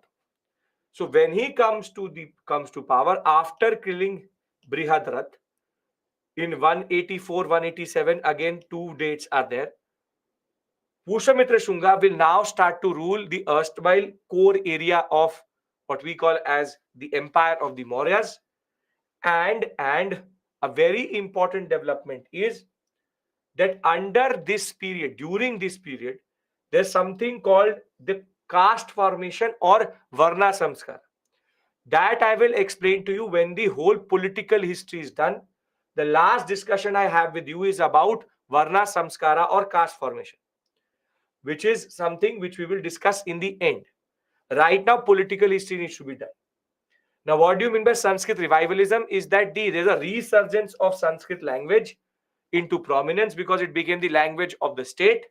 And a very important person called Patanjali wrote the Mahabhashya, which is even referred to in the Ashtadhyayi written by Panini. Basically, it's a commentary on a text called Ashtadhyayi by Panini. These two are very important personalities of Sanskrit grammar. And remember, there are two Patanjalis in history. One is the yoga one. This is the literature one. Patanjali Mahabhashya, a commentary on Ashtadhyayi Panini's. Other than that, if you want to read about the Shungas, you want to know about them, I'll be happy to share a book with you. Other than that, I don't care about the Shungas. In my story, Sanskrit revivalism and the erstwhile Mauryan Empire being gobbled up by the Shungas is what really matters to me. As I said, nothing more, nothing less. Yoga one we will discuss later. Now come the Indo-Greeks. Indo-Greeks, as I told you, were part of, or the founder Diodotus I was part of the Seleucid Empire, and is able to carve out his own empire like how Pushyamitra Shunga did by defeating the Seleucid weak ruler and establishing the Indo-Bactrian sector or the Indo-Greek sector. And between 2nd century BCE to 1st century CE, they will start in this core area which is north of Hindu Kush, but they will also thrust into India in certain places in that regard. So it's not that they did not have a presence in India, and that is why they're called Indo-Bactrians. Now, why are we talking about the Indo-Greeks so much? Indo-Greeks are very significant. There are not a lot of ruler names which you need to remember. Here you only need to remember a person called Menander. And why is Menander important? Because of a text, Milind Panha. This came in the examination in 2023. Milind Panha is a text which is written in which the ruler Menander, who is referred to as Milinda, has a conversation with whom? Conversation with a Buddhist monk.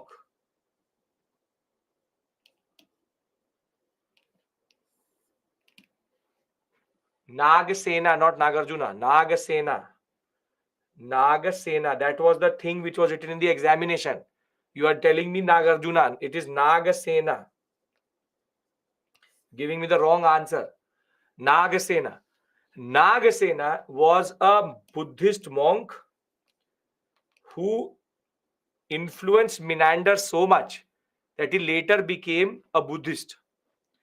And this will be the speciality of Buddhism, that it will be able to assimilate all these foreign tribes very quickly, because Varna system was very rigid. They were still open to assimilation, and that is why it will become the religion of the ruling classes. So be it the Shakas, be it the Indo-Greeks, be it the Kushanas, they were very heavily inclined towards Buddhism. Now, this is the first thing, which is Menander and Milindapana and Milinda.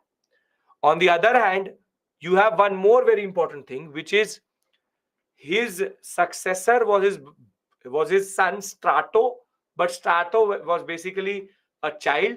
So the wife of Menander actually used to rule in the name of Strato, Agatha Kothia. We'll discuss her name, but Agatha Kothia was the one who used to rule in the name of her son. So we already had a queen.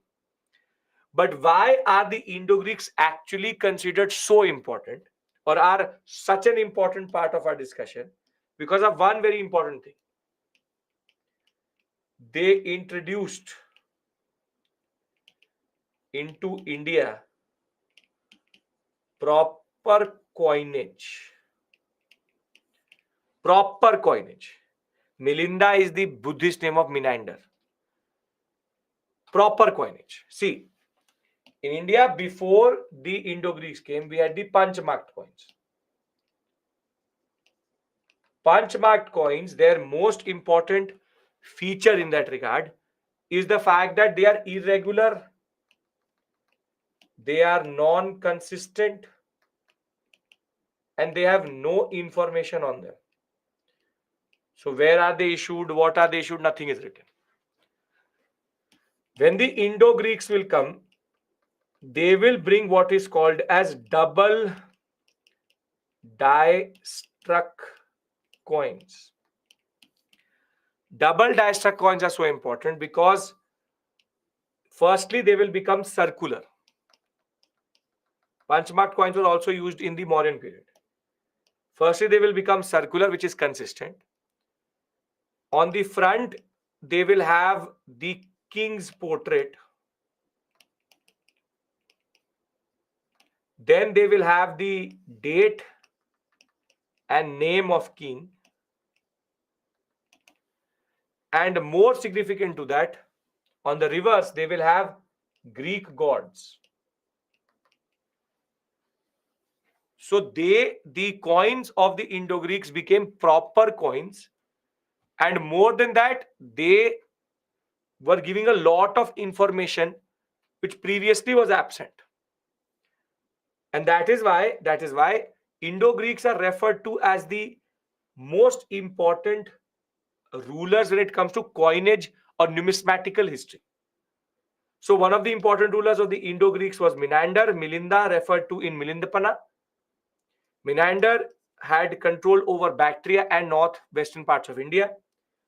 His queen, Agatha Kothia, is going to rule after Menander will die in the name of her son Strato. They replaced the earlier punch-marked coins with double die-struck coins. And this will have both Prakrit language and Khorosti script. And Prakrit language, and mostly it was very rarely they had Brahmi script. Very rarely they had Brahmi script, but they used to use an Indian language for sure. So double die-struck coins, this is what is called a double die-struck coin. Very consistent, very beautifully made, and very what we call as information generating. So that is a difference. That is Strabo, he's Strato. Strabo and Strato are different people. You see, there's a king portrait, there's an inscription. This is what is called the Khoroshti script. You have Greek gods, Apollo, Zeus, Athena. And what is this is if you remember, this is called Greek script. out of which we get the variants of COVID-19, alpha, beta, omicron, and this is Khoroshti. Khoroshti is the script which is used quite a lot in this sector. Greek language could be written in Khoroshti script. That is mostly the combination which they used. Now, the Indo-Greeks also had one very important distinction and very important concept within them, and that is that they were Indo-Greeks. They were the first to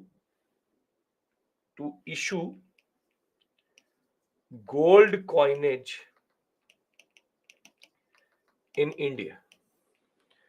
But there's a problem. They issued but did not circulate gold coins in India. There's a difference. Gold is a much rarer metal. So they had two parts to their empire. One is the northern part and the other one is the southern part, which is the Indian part. So gold was issued, but it was only circulated in north. In south, it was mostly silver and copper, which they used. So these are not commemorative coins, they are proper coinage, they are currency. So the problem was that if in the examination, if it says first to issue gold coinage in India, then it is Indo-Greeks. First to issue and circulate, it is not Indo-Greeks, it's the Kushanas. This is a very important thing which you need to know as a distinction, which you will not find in standard books, which is that Indo-Greeks have two circuits. Northern circuit, north of Hindu Kush, that is gold, silver, copper, and nickel. That was mostly circular coins. But in the Indo-Greek sector of the south of Hindu Kush, the coins were mostly square and were silver and copper. So they're using Greek and Khoroshti script, but never Brahmi. That is not the language, that is not the script which they use. But Prakrit language is used in multiple cases. So the distinction of the Indo-Greeks in India is a major one, which is that they changed the coinage of India itself. Are we clear with regards to Indo-Greeks and the Shungas?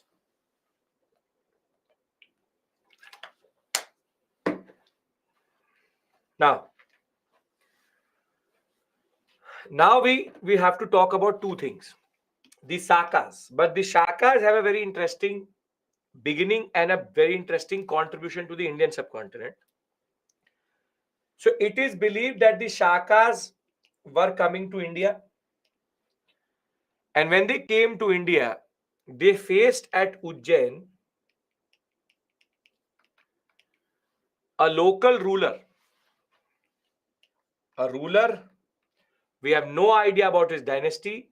We have no idea about his history. We have no idea about what it is or who he is, but we only know his name. Vikramaditya. And the ruler of Ujjain, Vikramaditya, will defeat the Sakas in 56 BCE. And what he will do is, in order to commemorate that I defeated the Sakas, he came up with his own calendar or concept of time, which is the Vikram era or Vikram calendar. Now, to be very honest, you already know that time is a man-made concept. Time is a man-made concept, wherein, very simply, I can say that the day I clear UPSC, my era will start. The concept of apna time aayega wala, that is the, what is he saying? That I have got, my time has come, so I will start my own era. You can start your own era also. You can Anjali era, Rahul era, this era, that era, Abhishek era, what anything could be. So Vikram era was basically started. The origin of this calendar called the Vikram Samvat is actually linked to a king called Vikramaditya, who has nothing to do with the Guptas, because in the Gupta there's a person called Chandragupta Vikramaditya, Chandragupta II Vikramaditya, but that is a separate person. He is just called Vikramaditya. We have no idea who he is, what his empire is. You have the Vikram Betal story related to him only. But there are again stories, and we don't know what the basic origin of this empire is. Was he just ruling Ujjain? Was he ruling something bigger than that? But the point is, he was ruling Ujjain, he defeats the Sakas, and he starts his own calendar, Vikram calendar. Vikram era, Vikram calendar. But the problem with Vikram calendar is it's not very well defined. It's not very well defined. And we got the first reference to the Vikram calendar. First reference to the Vikram calendar in a inscription which is called the Barnala inscription. What happens is that in the first time we ever see this calendar is in the Barnala inscription. So what happens is that in the Barnala inscription, it says 284 and it says 335. But the problem was that this period was not corresponding to the constructed or to the carbon dating of that building. So the problem was that they are saying 284 and they are saying 335. But the problem is that 284 and 335 was not corresponding to the period in which that building was made or the inscription was made. So therefore, they tried to figure out what was the real period of that building through other texts. And then they came up with this idea that, okay, Vikram calendar is basically 57 years forward to the Gregorian calendar. So it in the problem, see, it's very easy to I write an inscription. And I write it onto it. I write it 100 Abhishek era. But the problem is, how will you get to know that when is that 100 Abhishek era? Because Abhishek era needs to have a corresponding date in Gregorian, in BCE and CE. So now the question remains, how do I convert that 100 Abhishek era into BC and CE? So what they did was that they took a part of this inscription and they dated it through thermoluminescence and carbon dating. And it turned out to be that, okay, this is actually 300 CE. That this basic piece, this inscription was installed in 300 CE. So if it is 300 CE, then what is the relationship between Abhishek era and Gregorian calendar? What is that relationship? What is the relationship? One Abhishek era equals to how much Gregorian? How much Gregorian? Or rather, 100 means what? 100 would mean 300. So there's a difference of 200. We are not doing the maths, but this is how we come up with this. This is how we come up with this, which is the concept of how do we date Vikram era? Because the problem is that Vikram is not telling us. Vikram is not telling, the inscription is not telling us CE or BC, obviously, because their conception of time is different. Are you getting my point? The king of Ujjain, Vikramaditya, started Vikram Samvat when he defeated the Shakas, and his 56 BC victory, he started in 57 BC, a new calendar 1 year before. And it is named after the legendary king Vikramaditya. And the problem is that if I write an inscription in Vikram, you can't convert it to CE or BCE, which is the accepted time of everyone else in the world. You have to have a reference point. And that reference point comes from the Barnala inscription and dating the inscription itself. Are you getting my point? How do we come to this conclusion? All time is man-made. So it's about accepting which one you want to. If we don't know about Vikramaditya Empire, how stories, entertainment purposes are made, that can be done anything. Piyush, I cannot know you, but I can make stories about you. So that can happen. That can happen. You can make legendary people. You can have people who you don't know anything about, because you can make stories. So I can call you Vikramaditya and write a story about you. So understand this point, that these things are problematic because we don't have a lot of reference points. Okay. This is not the official calendar of India. Saka calendar is the official calendar.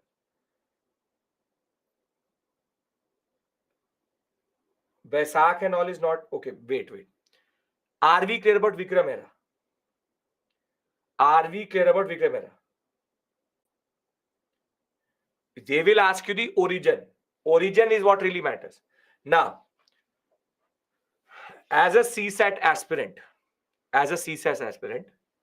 if I have to convert 357 CE into Vikram, what will I do? I have to convert 357 CE into Vikram. What should I do? I should subtract or add? Very good. You add 57. Why? Because see, you are at 0, you are at 57. So from 0, you have to convert it. So you would have to add that 57. You have to add that 57 because you are below or away from that 0. You can only make it into C by coming at 0 first, right? So in Vikram, you add 57 because you are before that number line in 57, BC. It is BCE. That is why you have to add. Are you getting my point? How do you convert Vikram into, or how do you convert Vikram into Gregorian into Vikram? Basically, because you are in a period before. Yes, today it would be 280 Vikram Samvat. Yeah, it's like Celsius and Kelvin. It's 280 Vikram Samvat because in 2023 we are adding 57. Getting my point? Because you are before the 0. You are in BCE. That is why you are adding 57. Get my point? Nobody is asking you to do it, but I'm giving you that understanding. Now, mostly Vikram Samvat is used for as a Hindu calendar. However, Vikram calendar, when it came to adopting it as a national calendar, the Hinduistic connotation made the Constituent Assembly go from Vikram to Saka, because Saka is more well defined and is better defined in the Saka inscriptions also, and it has proper months and it corresponds to. The problem with Vikram is that Vikram is a little bit off. So if you try to go with Gregorian and Vikram, the months don't properly align, and that 12-month concept does not align better, but Saka does. Can I discuss what is the origin of the Saka calendar or the Saka Samvat? Can we do that? Okay. Now, Vikram, what is the story of Vikram calendar? Vikramaditya defeated the Sakas. So Vikramaditya started his own calendar. So very simply, Saka, the victory of Vikramaditya was marked by the new calendar. Now, there is a ruler called Chastana. He's a Saka ruler.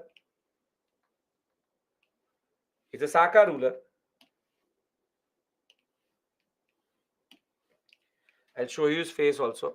Saka. This is Chastana. And it is believed that in 78 CE, he defeated the local rulers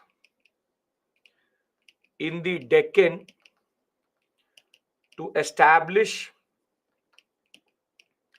Saka rule in India. And much like Vikramaditya, to mark that, he started Saka era. Now, one thing very clear. In old books and even in R.S. Sharma, it will say that the Saka calendar was started by Kushanas or by a person called Kanishka. But that is technically not true. There used to be an old system. There used to be an old system in which people used to think that Kanishka was a Saka ruler, but that is technically not true. Recent history, recent research, Henry Falk did a proper study of the Saka history, and it turns out that it is not Kanishka, who's basically a ruler who comes later, but Chastana, who basically starts this calendar. So, very simply, please pay attention to one thing, that the origin of the Saka calendar is questionable under certain circumstances. Though it is an accepted concept that it is Chastana who started the Saka calendar, but because I don't know from which place or what background they will get an examiner, and is he 80 years of age, or if he's 25 or 30 or 40, has he been doing his research right now?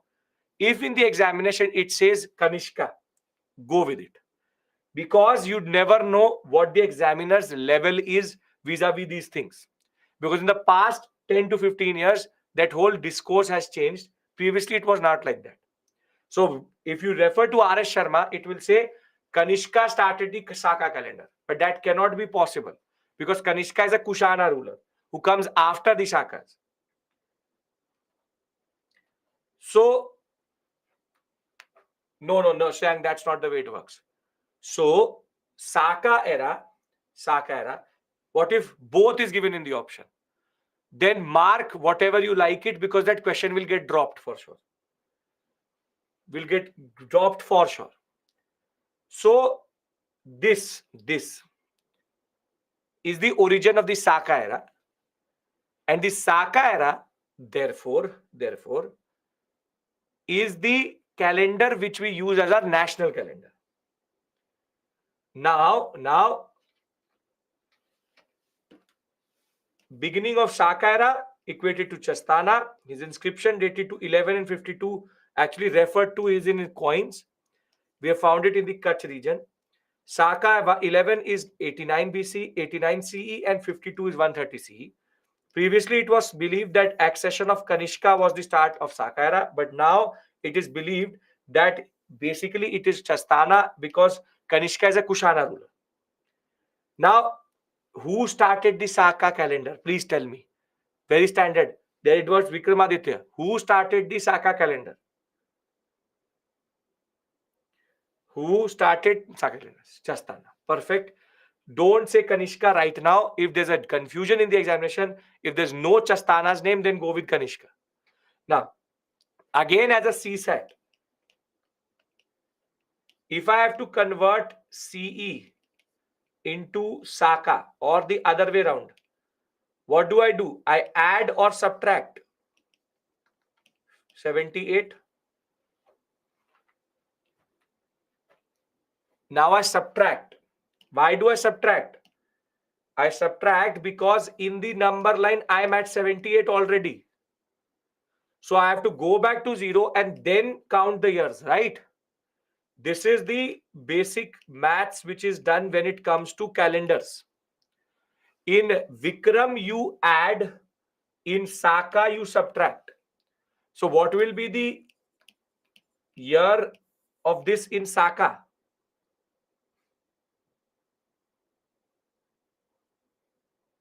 What should be this in Saka?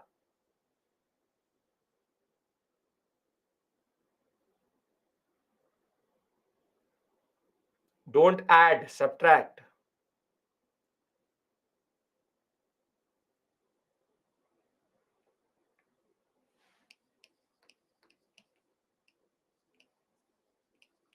Now go to any legal document or Government of India notification. On the left-hand side, it will have the Gregorian date. On the right-hand side, it will have the Saka date. So Saka, it's 1945 Saka.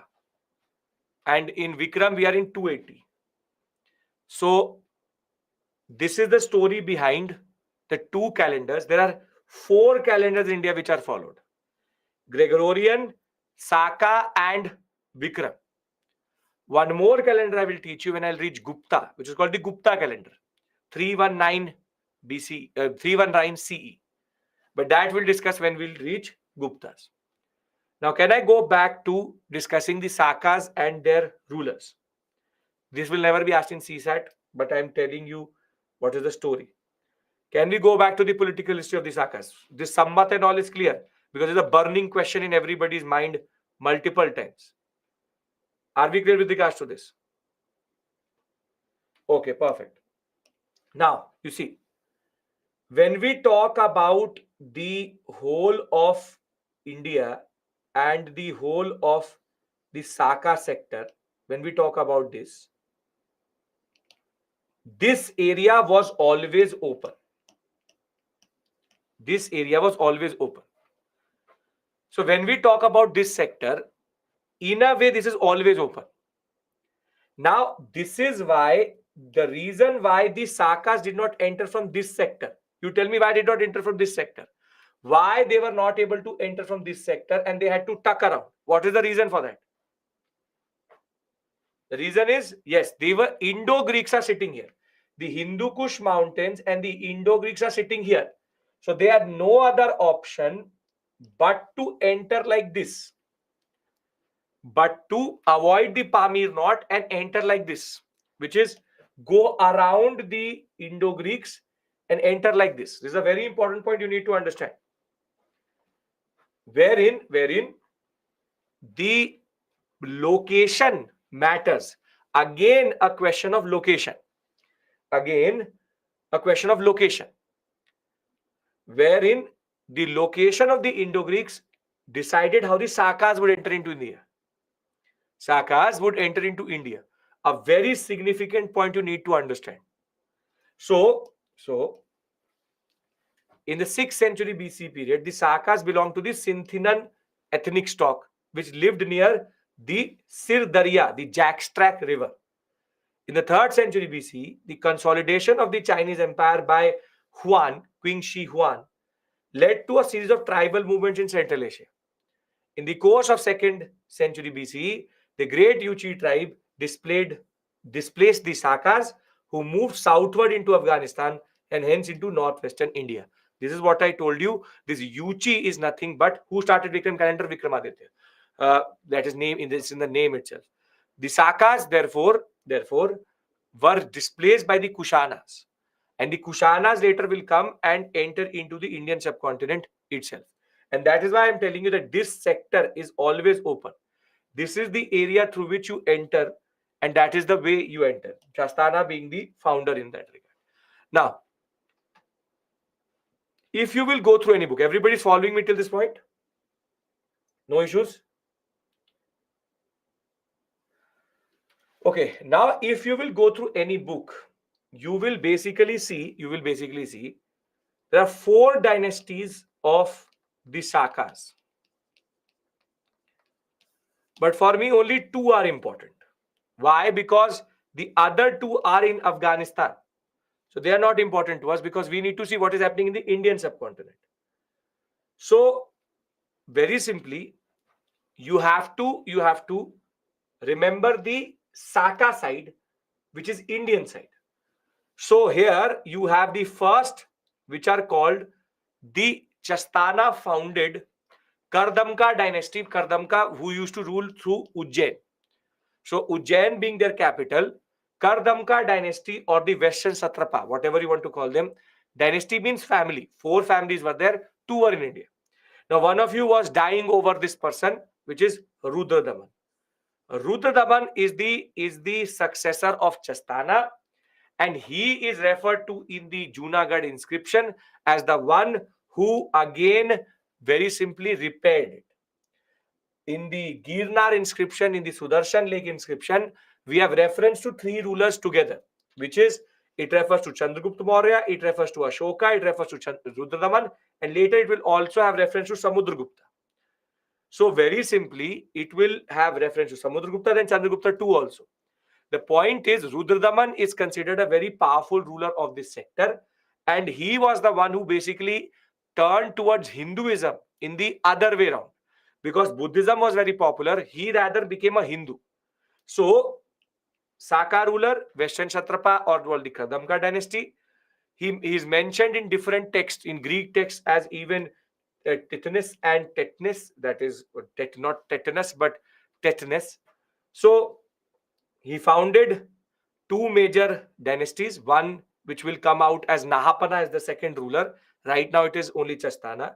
And Rudradaman is his grandson. He will start to expand the Sakas into the Konkan, the Narmada, the Kathiawar sector, conducted repair works in the Sudarshan Lake itself, married a Hindu woman and converted to Hinduism, and maintained marital relationships vis-a-vis. Basically, he had matrimonial alliances with his neighbors, which was something which used to be done in the Mauryan period. The other Shaka ruler is what is called as the Saka of the Deccan. They used to rule through the Mandsaur sector. And here you have Bhumka, a successor of Chastana. Bhumka founded this one. And here the most important ruler after Bhumka is Nahapana. You have to remember 1 and 2. And it is believed that the Satavahanas defeated this because of the fact that Gautamiputra Satkarni has an inscription, a Nasik inscription, which refers to how he defeated the Sakas. We'll talk about him when we reach the Satavahanas itself. Now you see, there are names here, but the names are not too much. What are the names I've referred to till this point? You will start to then say to me, sir, too heavy, too many names, this, that, Flanamkana. The point is that what are the names I've referred to till this point? I have referred to in Shunga Pushamitra. Pushamitra Shunga. Then Agnimitra. Then Menander and Agatha, Kothia and Strato. Then I have referred to a person called Chastana, Rudradaman, Bhumka and Nahapana. Can you not just identify them in the examination? Is this so hard to remember 4 or 5 names? So what is the issue here? I have referred to Saka calendar, I have referred to Vikram calendar, and I have showed you their origin. So have I taught you something extraordinarily difficult? Or there are 1,000 names I'm asking you to remember? This much is expected, and if you can do that, you can answer any question from this area. Because UPSC will ask you questions to basically waver you around. But if you can refer to the tables, anything you can refer to. The point is, this will allow you to, in a way, decode very quickly any question. If it says Rudradamana Shunga ruler, the statement is already wrong. Bhumka is Mandsaur based. Rudradaman takes the Ujjain sector. Can I now move to the Kushanas? Can I do that?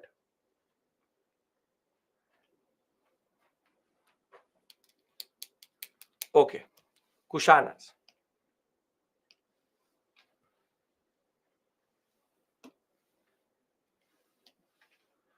Now see, we'll come back to trade. First, let's talk about, repeat, Strato. Strato was the son of Menander, too small, so Agatha Kothia ruled in her name. Nothing more, nothing less. Now, the Kushanas are considered the consolidators of North India. Because when they rise in 30 CE, they consolidate the Indo-Greeks and the Shungas and a small part of Sakas. And basically, the Kushanas, the Satavahanas, and the Sakas will be always, it's like a sandwich in which you have the Kushanas, in between small Sakas, and then Satavahanas. These two are considered the consolidators. So basically, after the Mauryan Empire, these two emerge as the most powerful states in that regard. Now, when we talk about the Kushanas itself, Kushanas, as I told you, were basically the Yuchi or the Turachian tribe sitting in Central Asia. And they started to move because of Qin Shi Huang, who was basically expanding his empire in the Tibetan plateau. And therefore, the Kushanas were forced into India, and they were able to capture most of North India and with the Western Satrapas, which is Sakas sitting here, and the Satavahanas here, this is the most stable polity India had been ever after the decline of the Maurya time. You have the Kushanas, the Sakas, and the Satavahanas, and you will also have the Sangam polities in south. So 4 polities are controlling. That is why their first capital is modern day Peshawar, and once they are able to enter into India, they will move to Mathura. But why is that the Kushanas are considered so important? Because of one ruler and one ruler itself, which is Kanishka. But if you see their names, you will realize that how they are tribal.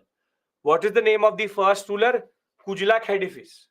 Then Vima Taktu. Then Vima Khedifis.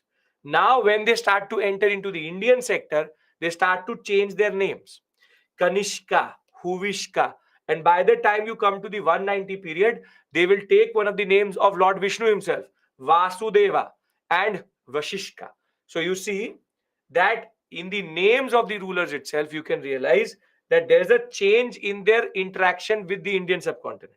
So you have to remember in this one ruler for sure, which is Kanishka.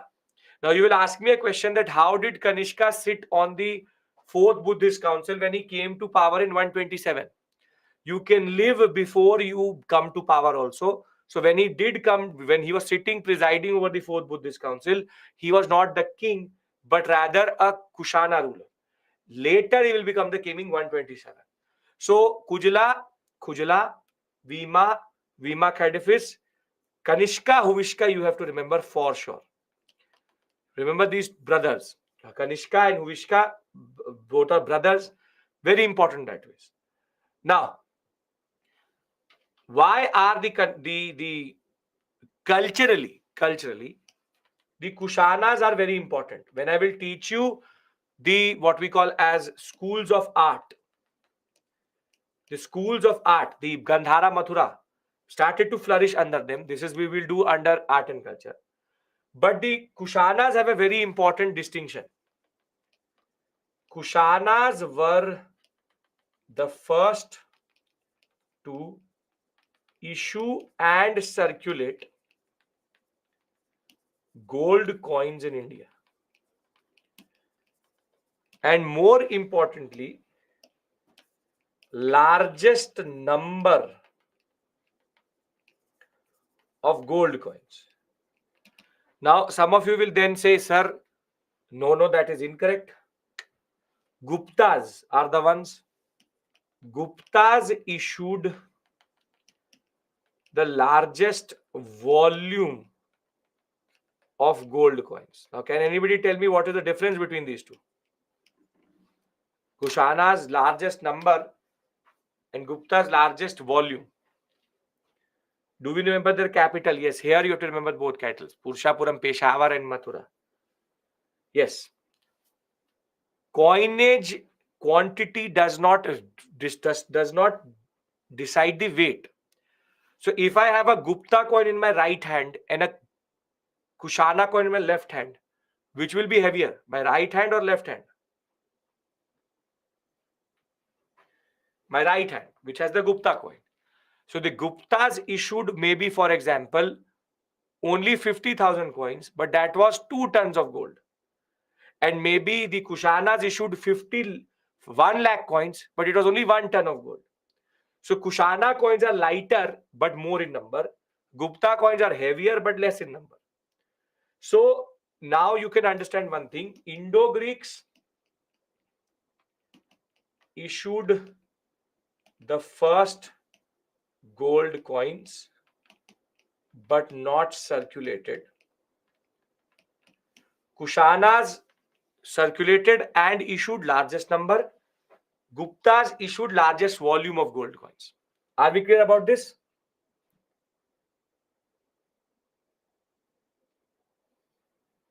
Okay. Now, yeah, it shows richness, but Gupta is a Kishan. I will tell you, Gupta is a major fallacy when it comes to political. Sir, where do Guptas enter the picture? After them. But because a lot of you will start to email me, sir, you are wrong. Galat bol rahe ho. That you've taught us something extremely wrong.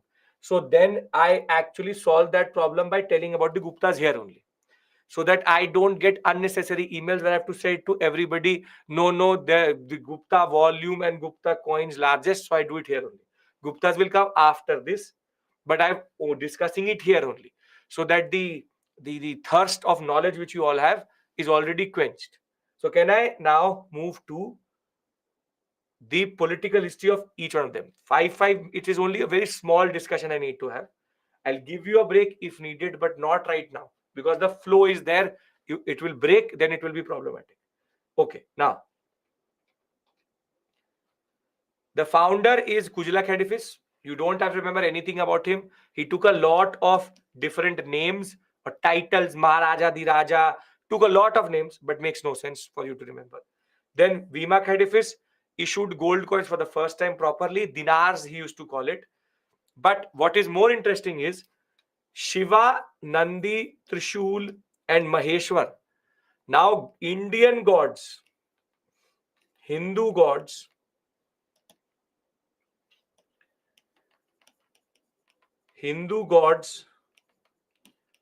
start to appear on coinage, which is very significant. Now, tell me one thing. Can we call Kushanas as foreigners who deciphered scripts on coins? Jain Princep deciphered Brahmi. Brahmi gives us a lot of. See, in very oldish books, they will say yes. In a way, yes. But if they are, then how do you explain this? This is the point I want to remove from you, which is that you tend to talk about foreigners in a lot of books. It will say, and I don't ever use it to it. It's called foreign invaders of ancient India. If they're foreign invaders, then they will never have Shiva, Nandi, Trishul on their coins itself. It's not that they all converted to Hinduism also. It's the nature of the Indian subcontinent that if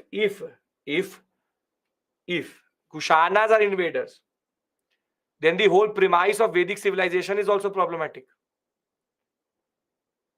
The point is that the Indian civilization has always been a melting pot. And therefore, when I will teach you the concept of Varna Samskara very soon, you will realize that you actually can't call any of them properly foreigners. Yes, their origin may be foreign, maybe in Central Asian history. But once they enter the Indian subcontinent, they are more Indian than anyone else. Because Bhima Khedifis had nothing to do with Hinduism. But he was fascinated by Hinduism so much that he started to add Hindu gods into his coins, so as to project that he was no different and he was the same ruler as everyone else. I am trying to have this conversation with you because I want to tell you that history is more complicated than you actually think. Because the British taught us what we call as this black and white. One of you actually, I didn't refer to that comment. I didn't want to give it heed at that point of time. One of you said that our national calendar is foreign. But that premise of that whole question is basically called communalism. That if you refer to Sakas as foreigners, then you are basically undercutting everything what we are doing here. Indian history is about multiple people coming to India, but then becoming more Indian than anything else. So in our blood, we have Saka blood also and Kushana blood also. And that you can't change. So that communalistic mindset, which is that either you can be Hindu or Muslim, either you can be Saka or Kusana, either you are a foreigner or indigenous. This standard division which we believe in, which the British taught us, does not stand the test of time. So as a younger generation, you should have the understanding to understand that these things are much more complicated than you actually think. Because I will get a question, not right now, but I can predict, I will tell you that already, there will be a question which will come to me when I will be teaching medieval India. And I will get a very dangerous question there, which will link medieval India with imperialism and colonialism. And that is one type of question which only projects a certain type of understanding which the British taught us. So this concept of polarization, this concept of divisions are something which we don't work in. So for me, so for the purpose of the examination, nobody is caring that. UPSC itself will write, consider the following foreign invasions in India. And they'll write Saka, Kusana. I don't expect nuance from UPSC because UPSC is not making the question. A random person is. A random person is. And that random person could have any context. I don't expect that person to have the nuanced understanding of understanding colonialism also. So I don't expect that from that person. There is not that every history teacher is the same. And it's not that we as historians are not perpetuating this hate. That is not the point. The point is that person has a narrow understanding, but you are the future of India. So at least I can expect, as being my students, that at least you understand this in a more nuanced way. It's not part of your syllabus. It's part of your personality development. Because I don't want you to go into an interview and say such sentences which will basically make your whole interview into a firefighting thing. You will go and say something random which you would have picked up from WhatsApp University and all, and then whole interview will be about that only. Rather than asking about you, they will check your mindset. That should not be the case. That is why I'm telling you, try to come out of these binaries and these structures which have been created, and then only India can also go forward. So Vima Kadipis is using Hindu gods, and he is not actually a Hindu. So the point is ancient India's testimony to tolerance. If we've actually forgot something which we should take from ancient India is tolerance. And that is what makes ancient India ancient India. And this is true for medieval India also. Conflict is always there, but that is not the 100% of that history. So are we clear with regards to this concept? Because I have been seeing but ignoring certain words which have been coming. Foreign, I've seen multiple times. And now it has become a problem that I have to intervene and say that, okay, they have foreign origin, but the point they entered Afghanistan, they were Indian and they are part of the Indian civilization and Indian subcontinent. And that is why when it comes to Kanishka, he is considered an example of all of these things coming together. How? See, because his coins had Greek coins also, Greek gods also, Hindu gods also. He had Buddha also. You can see here Buddha. He also had Shiva. He also had Vishnu. He will have Buddha, Shakya Buddha. He will also have different Greek gods. So he was using Greek, Indian, Buddhist, Jain imagery, everything. He was so fascinated by the Indian subcontinent, he'll take two titles also. Kaisar is a title which is used for Greeks. Devaputra is a title which is used for Indians. So Devaputra and Kaisar, both he will take. A Greek title and an Indian title. Or if you want to call it a subcontinental title. And he will also have an understanding that Kaisar is used in China. So he's bringing in Chinese influence also. He will later embrace Mahayanic Buddhism. And therein comes the fourth Buddhist council importance. And he had two very important scholars under him, Vasumitra and Ashwagosha. If you remember, he was the one who will basically preside over as the first monk or first saint. He will write a book called the Mahavibhasha Shastra, and Ashwagosha was the vice president. And their difference between them is going to lead to the concept of Hinayanic and Mahayanic Buddhism. Again, don't use the word secular for ancient India. Secular is a very, very shallow word which the Westerners have created. The worst they are at secularism, but they talk about secularism for sure. So when Israelis are killing Palestinians and Palestinians are killing Israelis, there's no secularism there. So the word secular is a very colonial word. It's a very modern word. So don't try to use these words in the what we call as context of ancient India. No, it's not about Indian secularism. The word itself is value loaded, which is not true for ancient India. Now, Kanishka is a little bit problematic for UPSC aspirants for a very simple reason. That he wrote a lot of things and you have to remember it.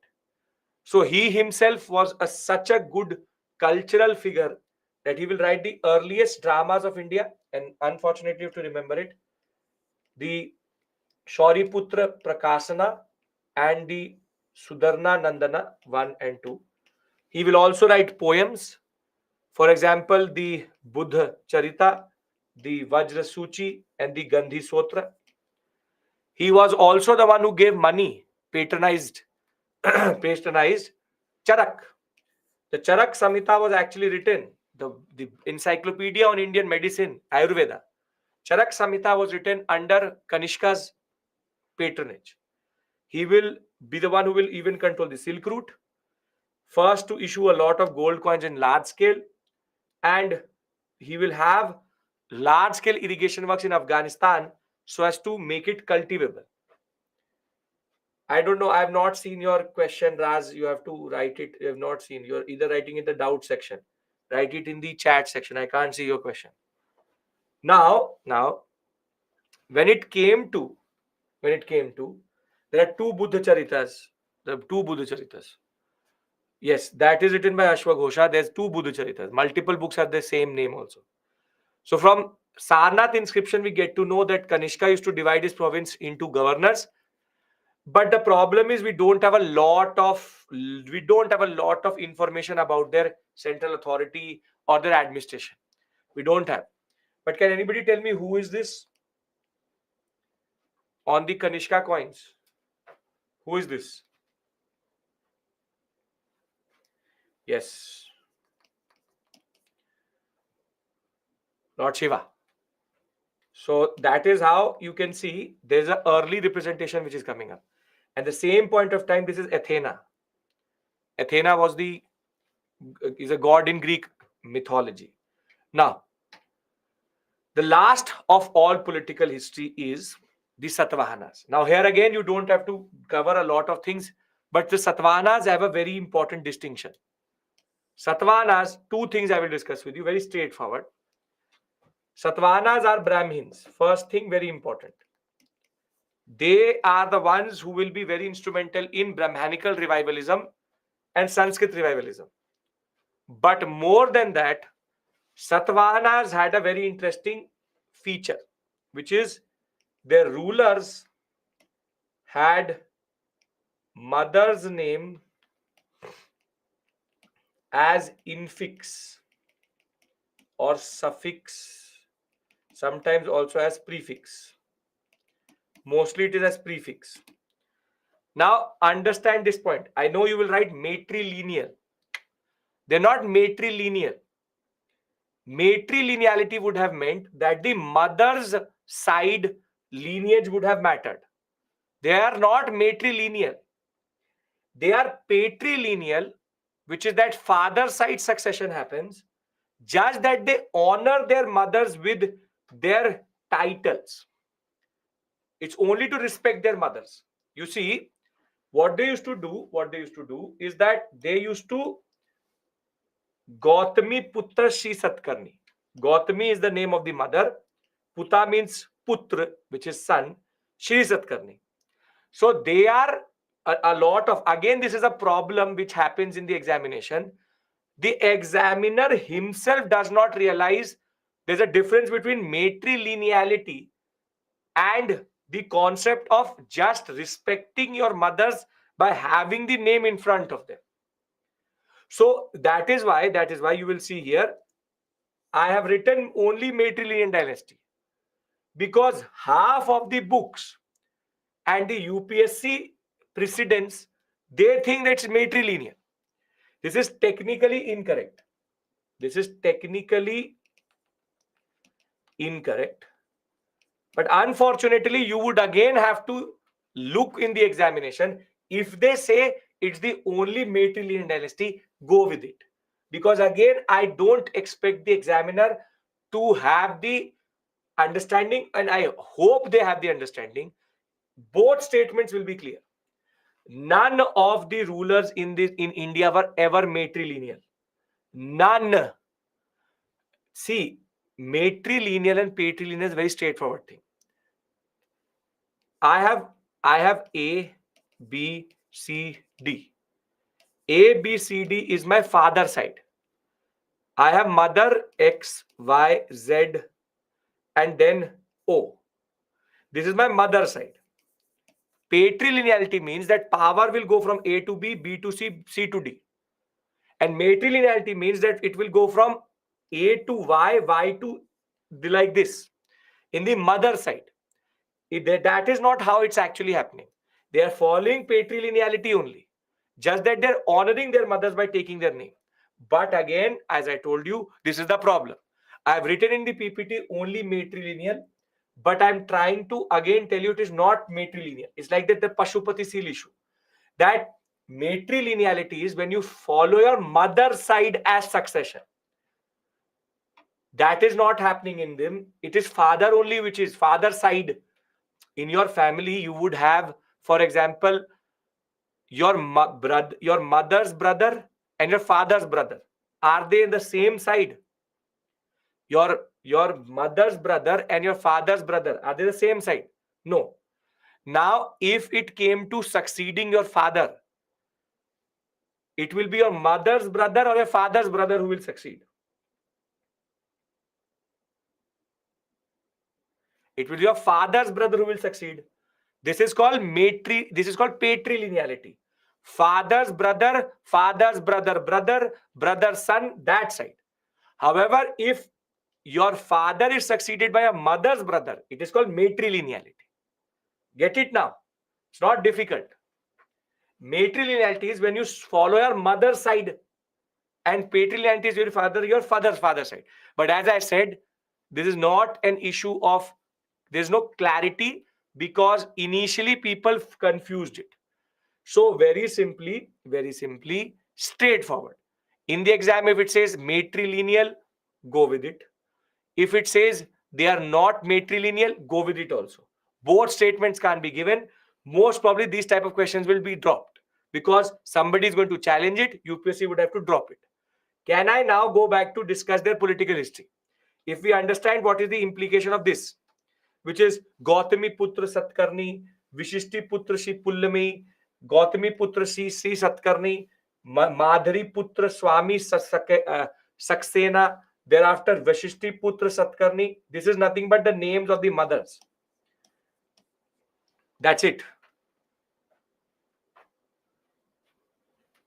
Kanishka, last ruler of Kushanas, why he promoted both Greeks? Because previous rulers promoted Indians. No, that is not true.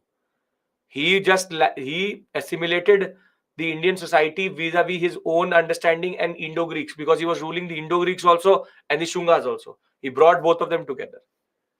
Okay. Now, last 5 minutes of pain and political history will be over after this, as it is. I don't enjoy this myself. In all of the different rulers, this ruler, again, no clarity over the years, Gautami Putra Satkarni is the most powerful. And he is considered to be the one who took the Satavahanas to an expanse that they used to control the whole of Deccan itself. So the origin of Satavahanas are again in this whole sector, parts of Karnataka, Telangana, and Andhra Pradesh. And they had multiple capitals. And if you have actually seen this year's paper, I always used to discuss the capitals of the Satavahanas, and one of that has come this time in the paper. That Dhanyakantaka refers to which area in Indian subcontinent. Dhanyakantaka used to be one of the capitals of the Satavahanas, and basically it refers to the Andhra sector, the Amravati sector. So sometimes small things which we used to discuss in class, UPSC randomly gives them. So every student emailed me after the examination that, sir, slide number this, slide this, Dhanyakantaka was written, we knew what to do, and there's a map next to it. That is why they were able to understand. So sometimes these small things matter. So Dhanyakantaka was randomly referred to in the examination. First question in set B, first question was, What does Dhanyakantaka refer to in the early historical period? Now, when we talk about the rulers, Simukha is the one who started the whole dynasty, and he will become very active after Ashoka's death.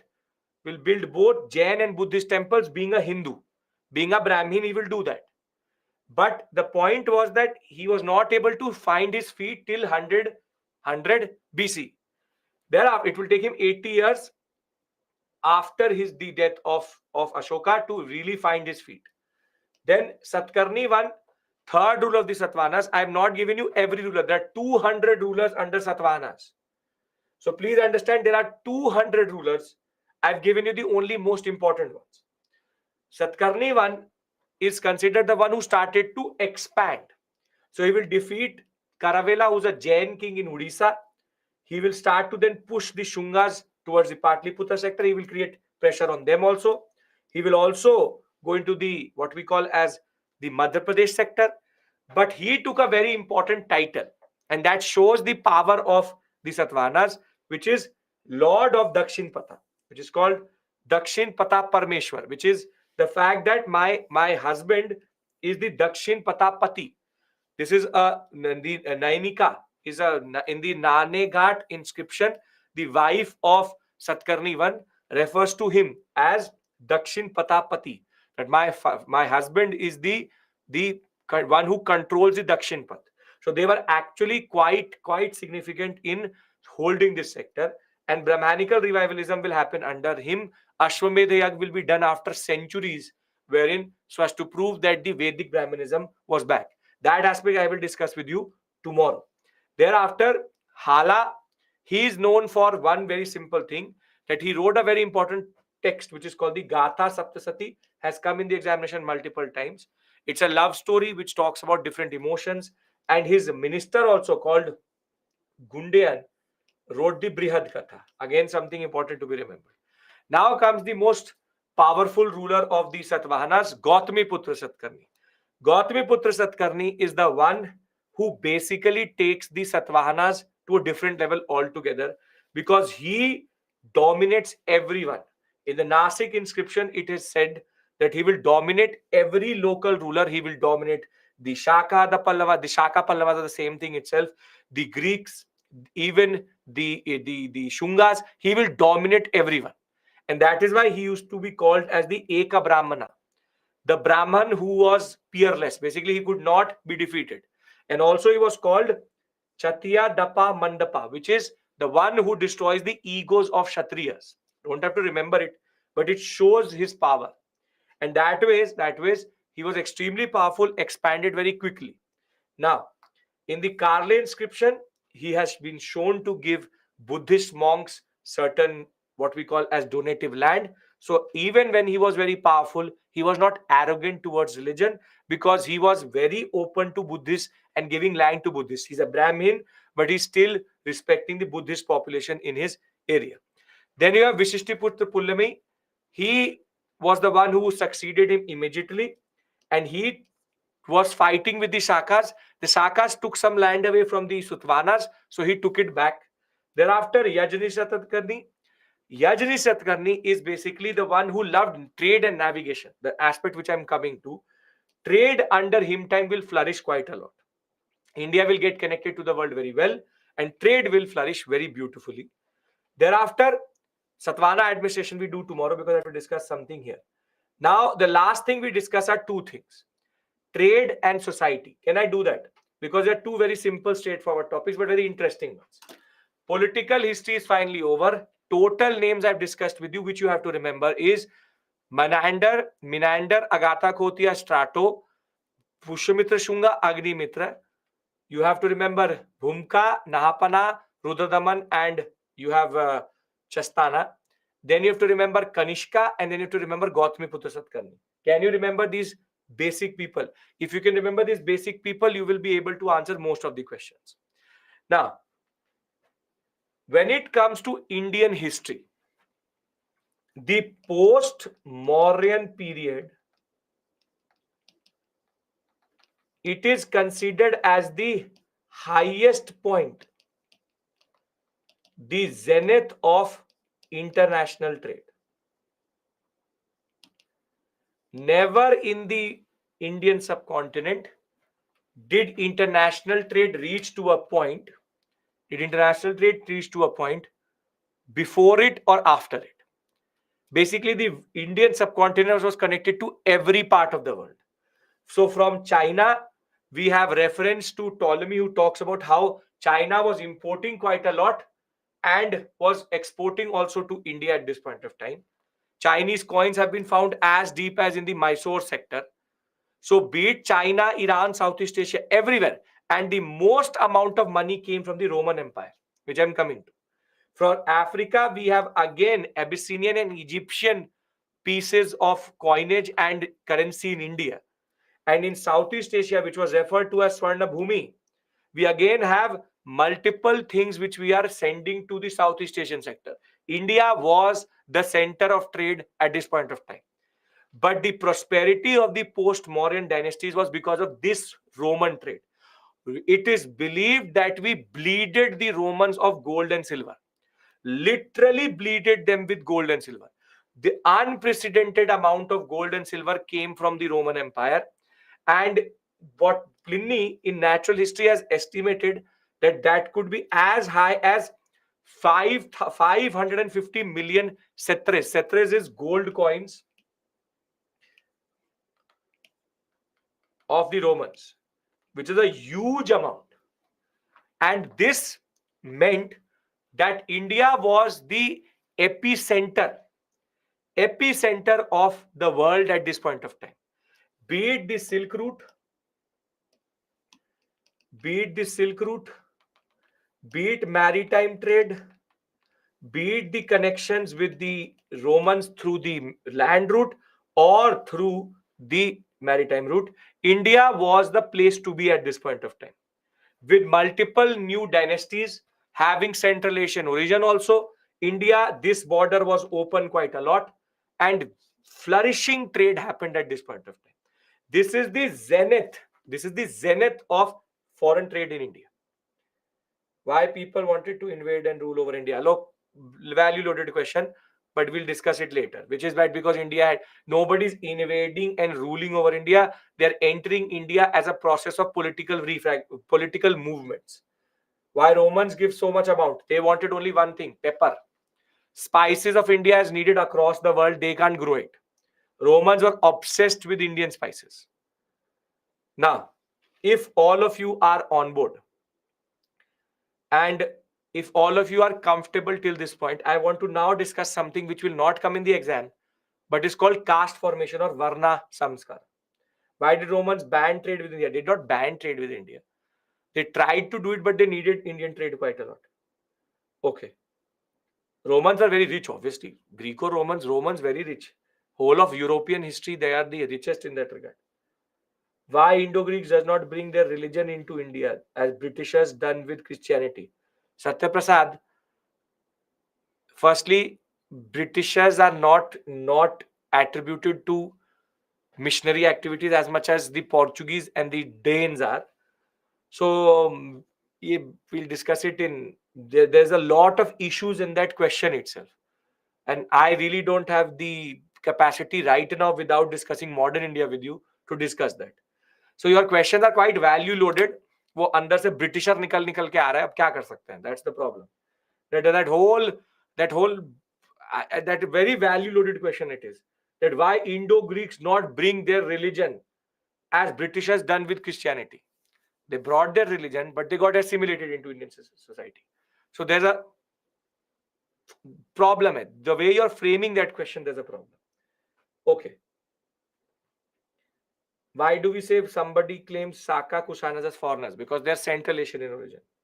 Roman gold was trade blockage. We will discuss that later, Kishan.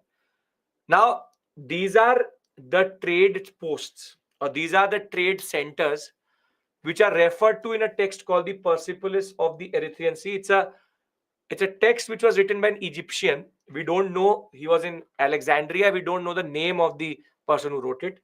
But it is testimony to the fact that they knew Indian trade very well, because they refer to every part of India in their own language, which is Roman gold was exhausted. As I said, Roman gold will be exhausted later. Again, Rahul, you are writing, sir, give me the question. I can't wait for you to write the question after you say something, because this moves up. So just write the question. Now, Indian seaports which are referred to in the periphery of Erythraean Sea, you have Bargaza, which refers to Broad sector. Don't have to remember it, just telling you. You have the Kalyan sector of Maharashtra referred to, Sopara, Calicut. You have Muziris referred to in it. You have Poduco, which is Arikamedu, Masula, which is Machilipatnam, and Gang, which is basically Tamralipti, which is Bengal, Ganga, Gang. So this is again testimony to the fact that the Indian subcontinent is very well connected. Now, the painful part, see, I've taught you three things. I hope that the origin, the timeline, and the movement is clear. Is the three things, first things which I taught you in the first hour or so. Is that clear? Origin, movement, and the timeline. That should be clear. If that is clear, that is the most difficult part. Now comes the second part, which is political history, which you don't like, I also don't like, but we can't do anything about it. You have to learn the name of the rulers which are referred to in the PPT. You can stick to it with regards to that. Now comes the other aspects of post-Maurya trade, which we also discussed. Now I want to discuss the society vis-a-vis Varna Samskara, but that is beyond your syllabus. That is beyond your syllabus, but you should know. So can I have that discussion about the concept of the concept? It's not hard. The lecture is not hard. From 1, if I go into 5, it becomes hard. That is not the way it works. It's just that there are multiple dynasties. That is why UPSC exploits this area for questions.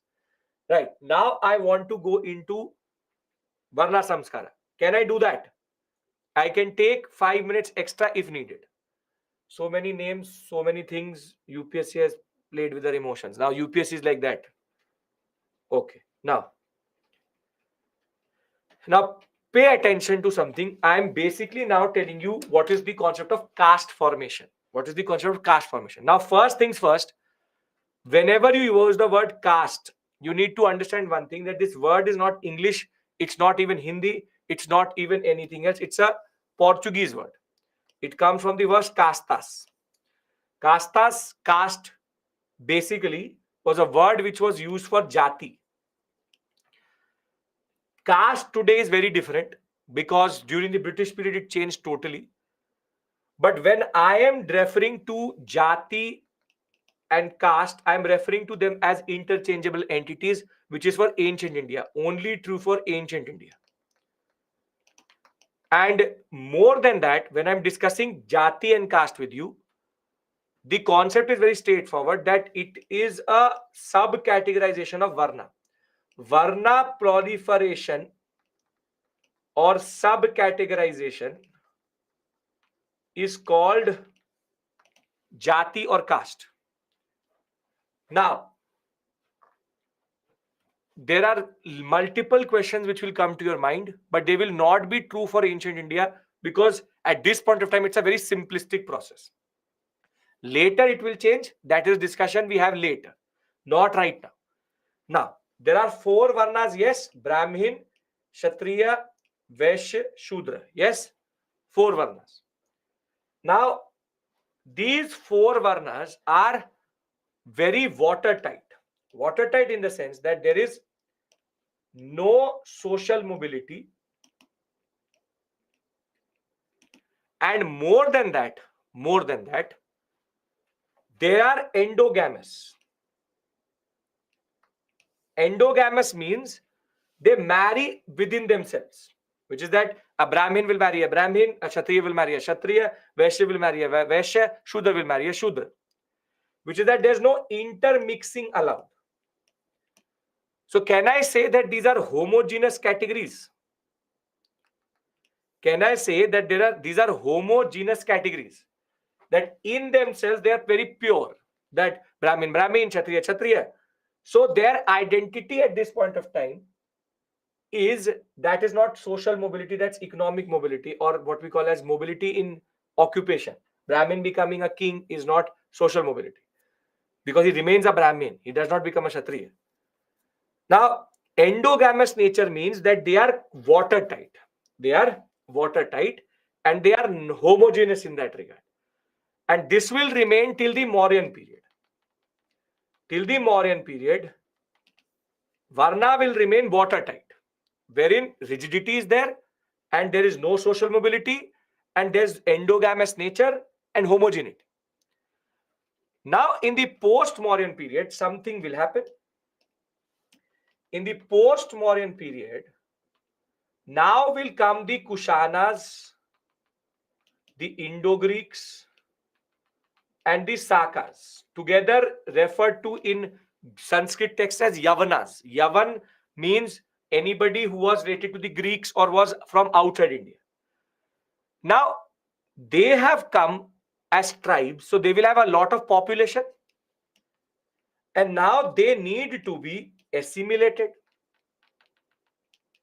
They need to be assimilated, which is that there will be certain people in the Kushana population which will be scholars, some will be fighters, most of them were fighters, some will be the people who are tradesmen. So there will be Indo-Greek, certain people do trade, certain people do scholarship, certain people do fighting.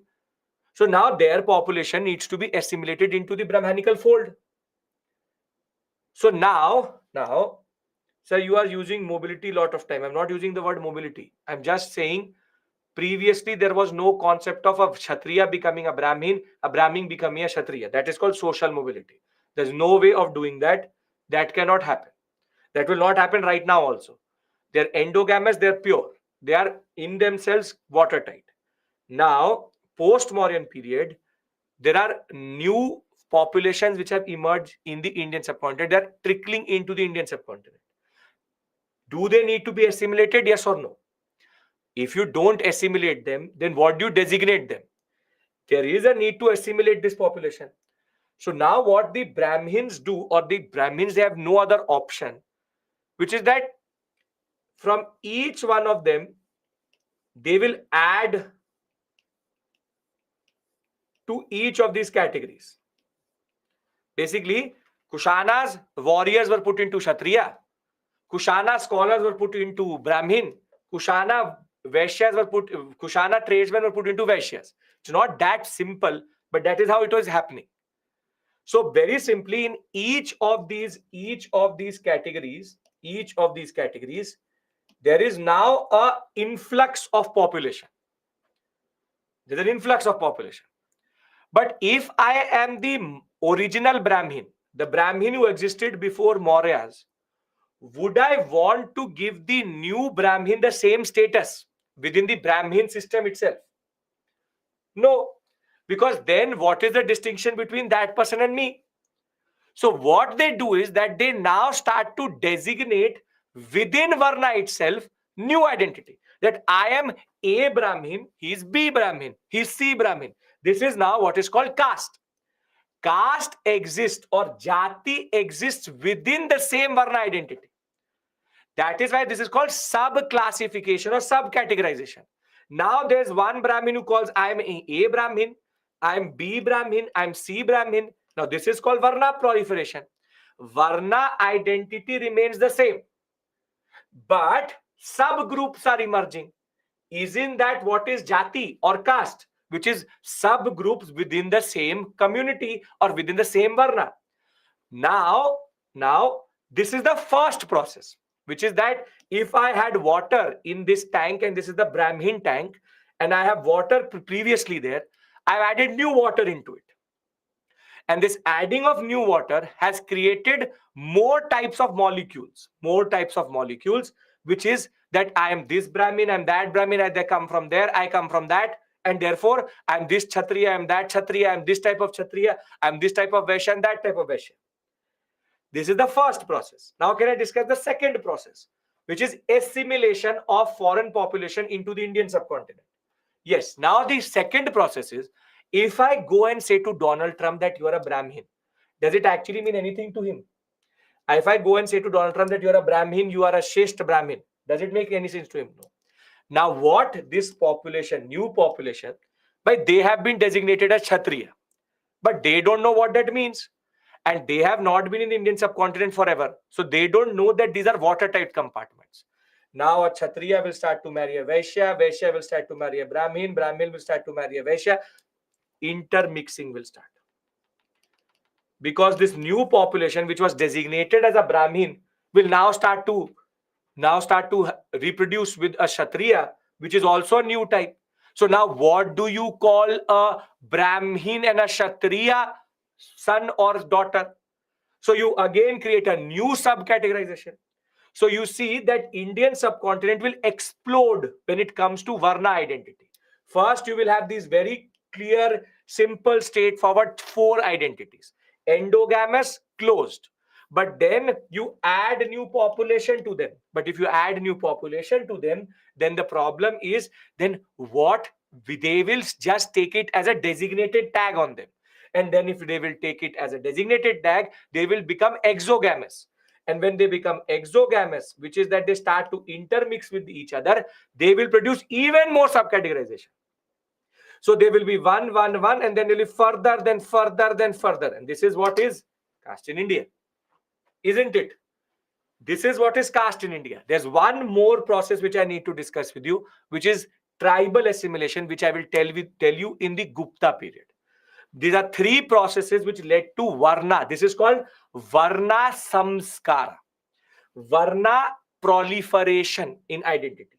In the same Varna, multiple identities. So 2 processes I have discussed with you, which is assimilation, again not for the purpose of the examination, and intermixing, or what is called anulom, pratilom, whatever you want to call it, exogamous marriages. No, Sanskritization is a separate issue altogether. That is a separate issue altogether. Does this make sense? Yes, it's a very complex process. I've tried to explain it to you in a very simple way. But I hope that you get it now, that how this would have actually worked out. Yes, and I'll give you a very simple analogy for this also. This is the last thing I will say. A very, very simple analogy.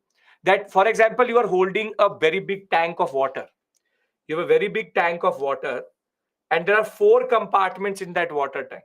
4 compartments in that water tank. You have the Brahmin water, you have Kshatriya water, you have Vaishya water, you have Shudra water. Now what happens is that whilst you are holding it, people start to add more and more water into each one of them. So while they're doing that, there will be some water which was original, but the new water which you've added has a little bit of different color. So what will happen is, now you will have water which is original also, intermixed also. So now there's a little bit of difference. Now by mistake, the level of this water reaches a very high point. Now you're holding this tank and somebody gives you a nudge. So now you shift this whole tank in your hand. And what happens is, now water spills over. So what will you have? A whole hodgepodge in which every tank has an identity, but there is multiple identities within the same tank. Make sense? Everyone? Right? Okay, perfect. So I see you tomorrow. We finish core ancient India tomorrow. Gupta and the concept of land grants, everything will be done tomorrow. So see you tomorrow. Thank you so much. Take care. And tomorrow we finish ancient main. Then we move to medieval, early medieval, Gupta, post-Gupta. That is that only. So by next week, I think Wednesday, Thursday, we'll be shifting towards art and culture. Okay. Varna Samskara is not multiculturalism. It is multi-identity, proliferation of identity. But in every origin of Varna system, it is based on labor, social mobility. Again, Shiva, we are back to that. You are giving me a sociological and anthropological definition of Varna, which is already problematic. So don't worry about that. Okay. Gupta coin is the purest? Sure. Why not?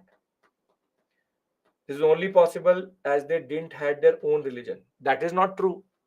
That is again not true. Okay. See you tomorrow. Bye-bye.